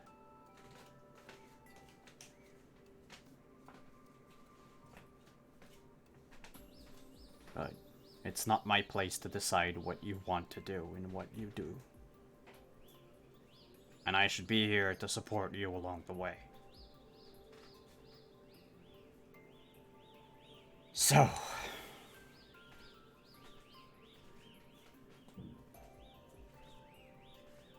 I believe I misplaced my spellbook in the move. Yeah, found it, did some magic.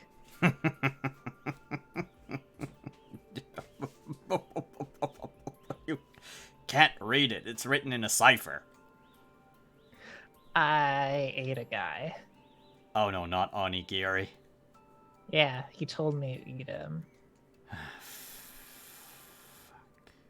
Have you considered renaming him Onigiri?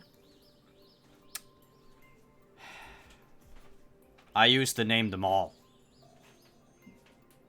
Until I had to cram for my wizard exam. I summoned so many of them that after a while I lost count. They're just so delicious.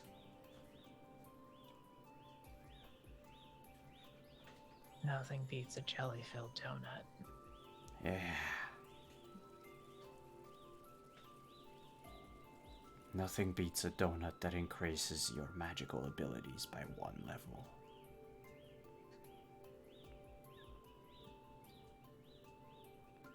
So, congratulations, you know one of the basic spells.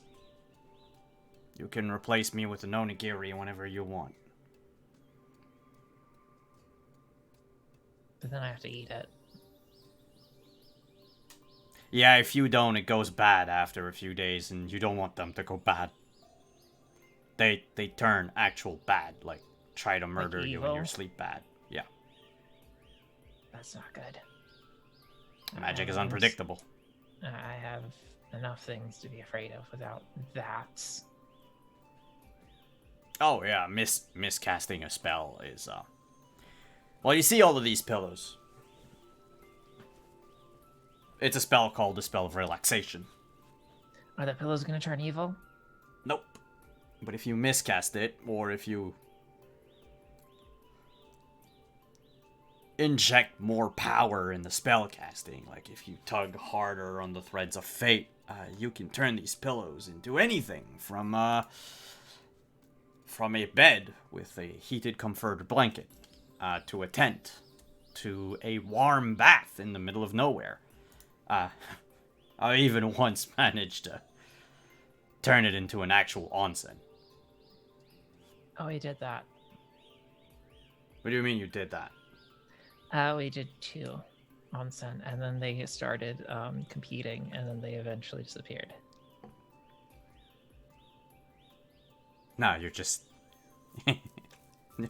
No offense, Kyoko, but you're an apprentice wizard at best. You can't summon an onsen. Can I just try to do the spell again? Since you've already cast it before, Yeah. you could replicate the same moves and everything. I but also copied this one down in my music notebook. Oh yeah, that's true.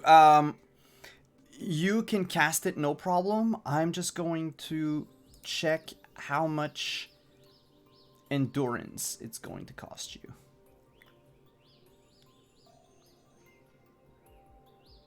First one is free. First one's free. To cast it correctly, it would be 60 endurance point. Yeah, I don't have that much endurance. So you can inject as much endurance as you want in it, but it will be miscast in the sense that the spell will not be permanent. I won't cast it then. I'll just show him the notebook.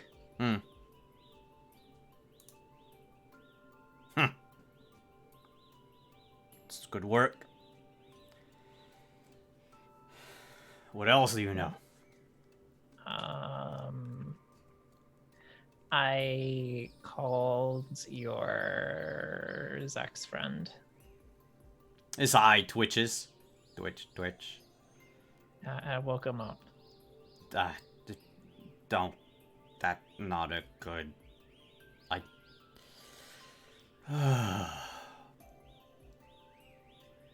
He's special. He doesn't know how to button a shirt. No, it's part of his style, he says. Kind of bit into himself.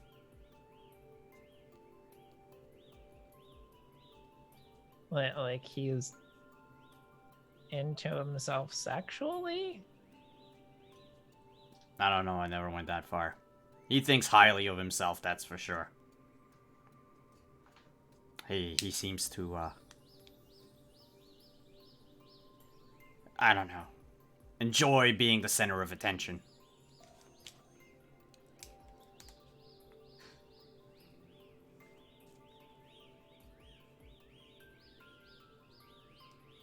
Okay. But, hey, you kicked his ass. You kicked up Image's ass. By accident, I ran into him. And then he startled me, so I punched him. Yeah, not a whole lot of people can do that. I'm strong and big and... Yeah, you're very much Yeah. But you shouldn't be ashamed of that.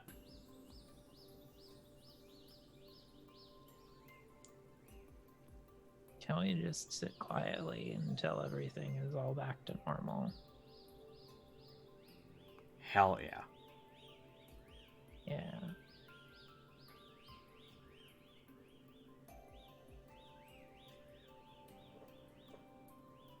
So she gets very quiet and doesn't say anything.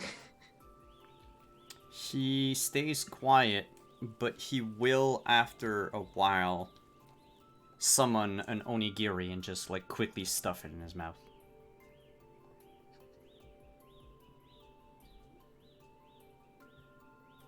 Meanwhile, Malaya, Hi. what do you do? So Malaya is an individual who is well trained in the arts of evasion and tracking a target and eliminating a target. So she's going to try and track down Zex. You track him down. Silently, because she also has the art of invisibility.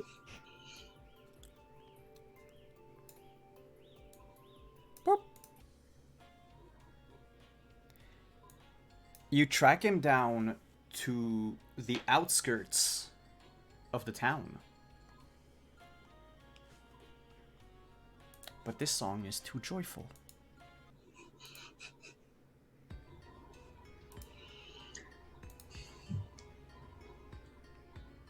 He's outside of town looking in the direction of the town from that low hill with the rolling stones, field stones, on which you sat earlier this morning with Kyoko.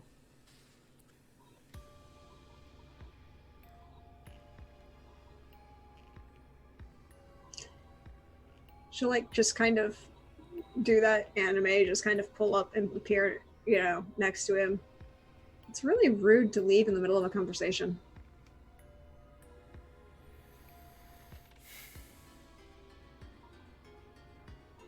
Someone had to go after her.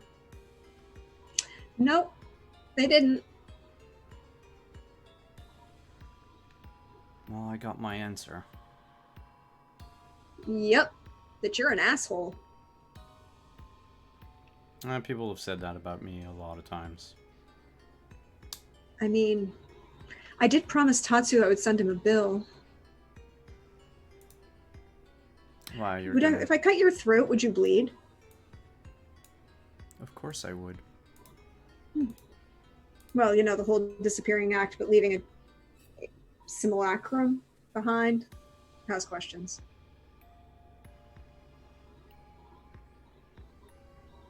There's another Zex that appears next to you. It says, why stop at one? That is the question.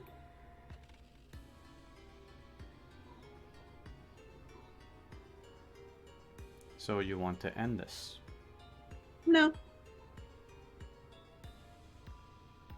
Tatsu has hired me to protect this island. I want to know that you're not a threat to it. Right now, all I see is that you're a lying, manipulative dick. And you pissed off my friend. Just add that to my rap sheet. No, you have a rap sheet, so there would be a value and a bounty if I killed you then. Huh. I wonder if I could get that interplanar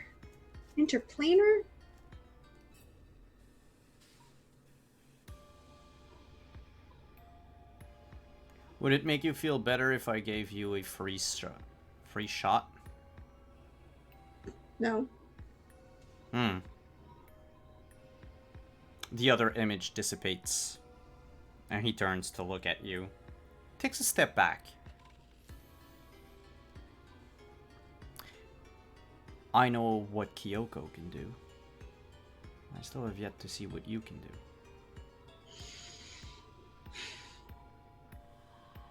Which means you aren't looking very hard. Which means you really aren't paying attention to what's been going on or what we've been doing. Which means you're an even bigger dick than I thought. Is hurling the same insult over and over again your battle tactic? No. This isn't a battle. See, Kyoko might fight battles. Tomomi might fight battles. I kill people and get paid for it.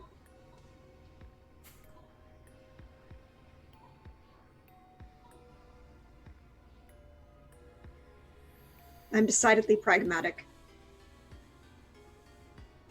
If I was going to kill you, you wouldn't have hurt me. I bet. And I wouldn't be holding the sword in my hand to do it. So say what happens if you are caught. With what? Like this, out in the open? Mm-hmm. There are plenty of ways out.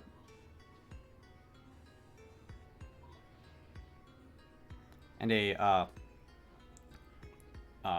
green ball of fire appears in his hand. He says, "Really? Perhaps you would care to show me. Prove to me that this island is in good hands."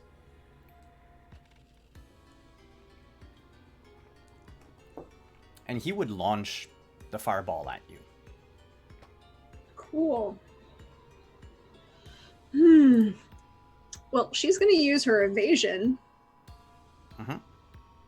And instead, I'm going to use the evasion to speed up and move into him and bring the sword to his neck. Okay. Let's roll. Yeah, I have to do math. Hold on. Yeah, no problem.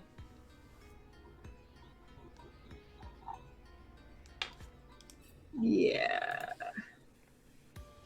Wait, hold on. Oh. Sorry. Duh. Had that moment. That's an 18. 18. Mine is a 12. So you go first. You beat me by 6. Mm-hmm. But she's holding her sword, which is a sakabato, and so the blade is reversed. She has the blade at his throat. Like she's moved herself into the throw and just has the blade sitting at his throat.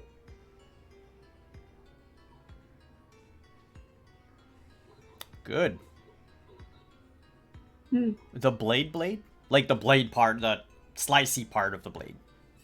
No, just like you would. Okay. Because when you pull because you have to remember the katana. When you pull the katana, she'd have to flip the whole sword to get the blade, and it wouldn't hold right. So it's the blunt weapon end on. The backside of a sakabato. Not that you can't theoretically kill someone with this weapon, but it'd be very, very difficult. And actually, no, you can't kill someone with this weapon. He glances at the sakabato and says, "Your blade's blunt." Family tradition. I remember your family. And as he says that, he fishes out a sword like out of the air, like a rip in the air, like a like weird floating bag of holding, and gets a sword out. A katana, curved long sword.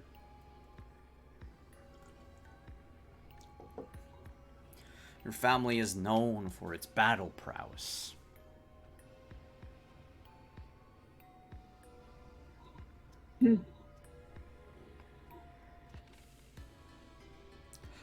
I didn't know they branched off into killing.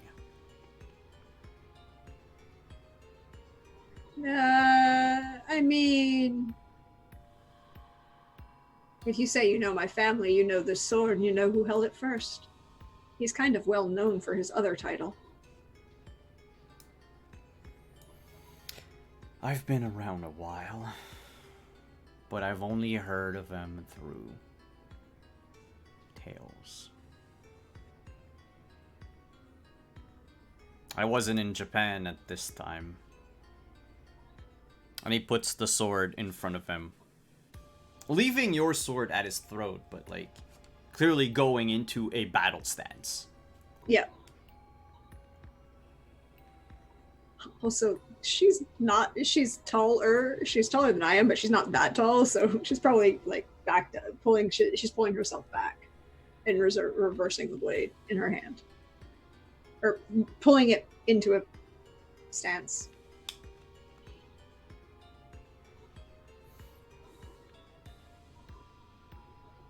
So I know Kyoko can easily take out threats. But what about the new wielder of the Sakabato? And he rushes in to strike with his own sword. What do you do? She's gonna defend with evasion.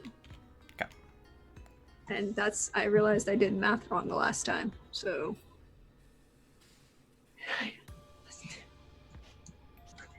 Let's do.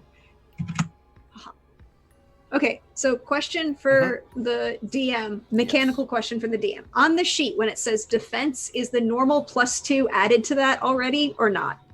Yes, the defense at the bottom of your sheet is with the +2. Okay, so that answers that question. I only was off by 2, not by 4. So that would be an 18. 1, 2, 3, 4, 16. Wait, did that roll? Oh, yes, it did finally roll. I think it's a 16. So you would fail to dodge by 2? Yeah. So you would take 12 points of damage. That's fine.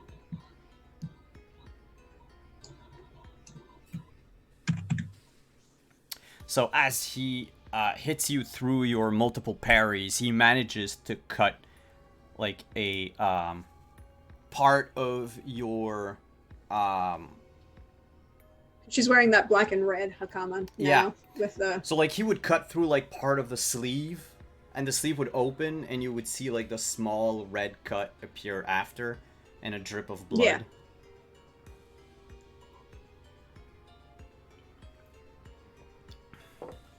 You fight well. Yeah, I do. And she's going to attack him with this bottom.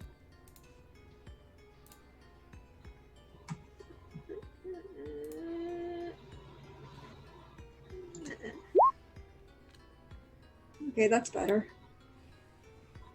He's going to barrier.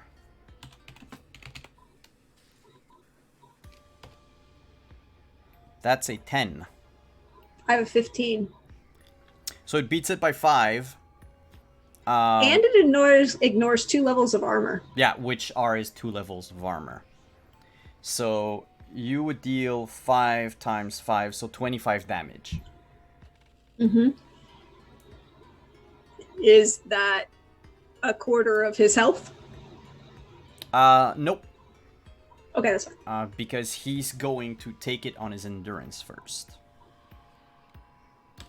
Mhm.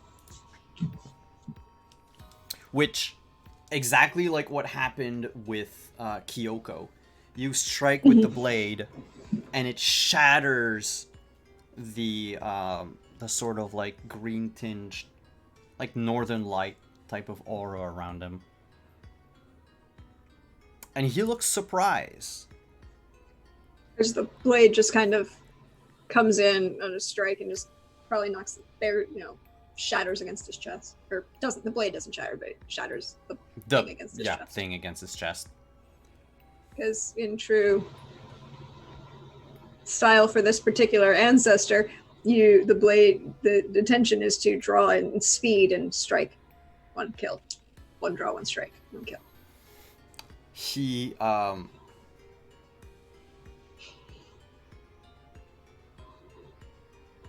spins his blade like once and ends the spin with the blade like downward, and he plants it in the ground, and the blade just dissipates. And he says, "You know how to fight. Maybe this island is not lost after all."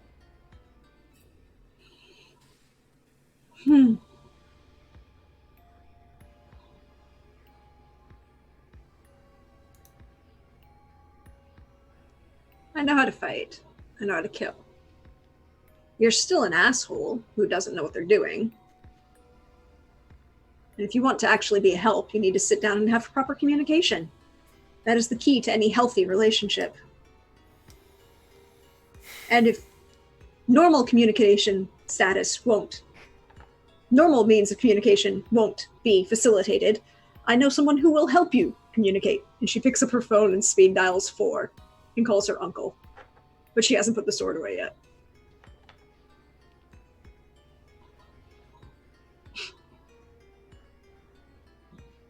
Yes, she's calling Uncle Takahashi. He just says, "Well, you still owe me brunch." And he disappears. She'll wait and wait and wait. Still on the phone, still calling her uncle. What?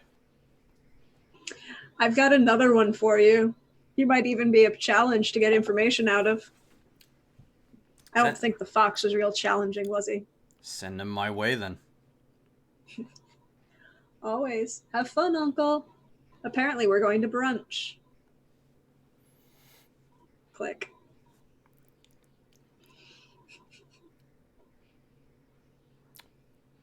We'll just go back to Kyoko for a moment, who's lying down in the woods on a pile or a fort of pillows.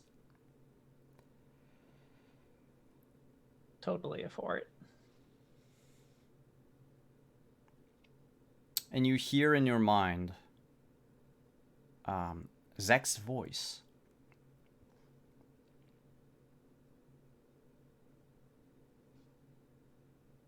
And he says, "I apologize for my outburst. Now I understand why you want to know so much."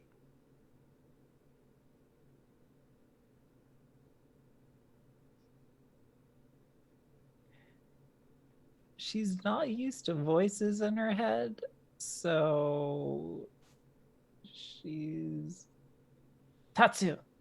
I wasn't sleeping. Zex is talking inside my brain. He looks around and he's like, "We know you're here, you idiot."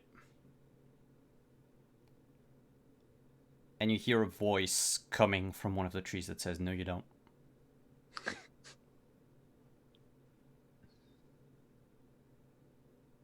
Zex jumps down from the tree and walks a few paces, but remains broodfully in the shadow. Says, "Your friend says I need to be a better conversationalist." You should probably announce yourself better as well, or else people might get startled and hit you or throw things at you. Yeah, I've noticed.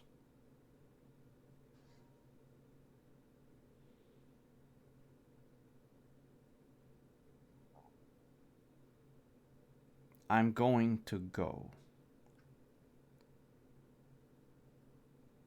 But if you need me, he looks at Tatsu, you know where to find me. You still owe me brunch.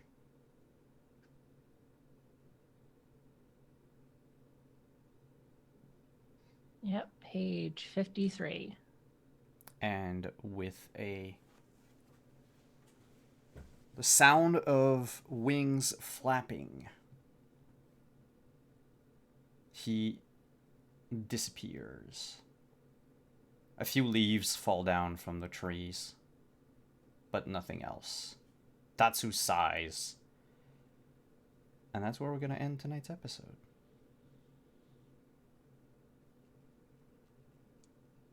Y'all have met the biggest obstacle. A thick-headed NPC.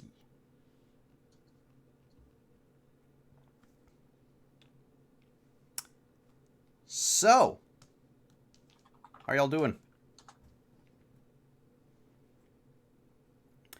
Before we go for the evening, let's go around the table. Tell us who you are, where we can find you, what you have going on in your lives. We will begin with Kika. Hey, I'm Kika. You can find me on Twitter at twitter.com/KikaVO or here on Twitch at twitch.tv/Kika. That's twitch.tv/KAKKA. And you can find my 2-player single-page RPG about communication on kika.itch.io/a-lonely-haunt. It's a wonderful game, and you should check that out. You can also catch me playing, like streaming occasionally on Twitch if that is something that you are interested in. I am currently playing through Hollow Knight for the first time. Oh. So yeah, best place to keep up with what I'm doing though is on Twitter. So yeah. How do you like Hollow Knight? It is really cool. It's extremely charming and cute, and also like just the right kind of spooky and kind of like forlorn that just really gets me. I like it. Nice. So much. And Deirdre. Thank you for this. Thank you. I love playing this game. It's a lot of fun. Thank you, Kika. I love playing with you and Simon always. As for me, hey y'all, you know me. I'm at Deirdre Donlin on Twitter, or Proxcorthesmia4 you see me around on Twitch. And tomorrow, you can find me on my channel in the morning. We're going to continue doing the Aeneid, book 11 of the Aeneid. We're in the tragic, sad parts of the Aeneid. And then tomorrow night, here for some Cyberpunk Red. It'll be time, y'all. And then Saturday, here at 1:00 p.m. Eastern for the finale of the first season of our Black Flag campaign. I threw a Kraken at the party last week. We'll see what happens next week. And I've been working on a super secret project to surprise my players, and it's going so well and great.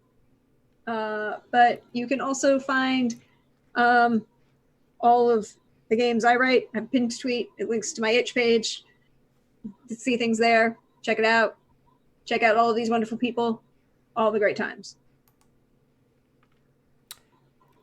And I am Simon at Wandering DM. You can find us tomorrow playing Cyberpunk Red as the team apparently goes on the road to Las Vegas. And you can find us on Saturday playing, like Deirdre said, the finale of Black Flag, our Rapscallion campaign. And we will be back next Thursday for some more anime shenanigans. See y'all tomorrow, or next week if you come back for just this. Ciao, everyone. Have a good night.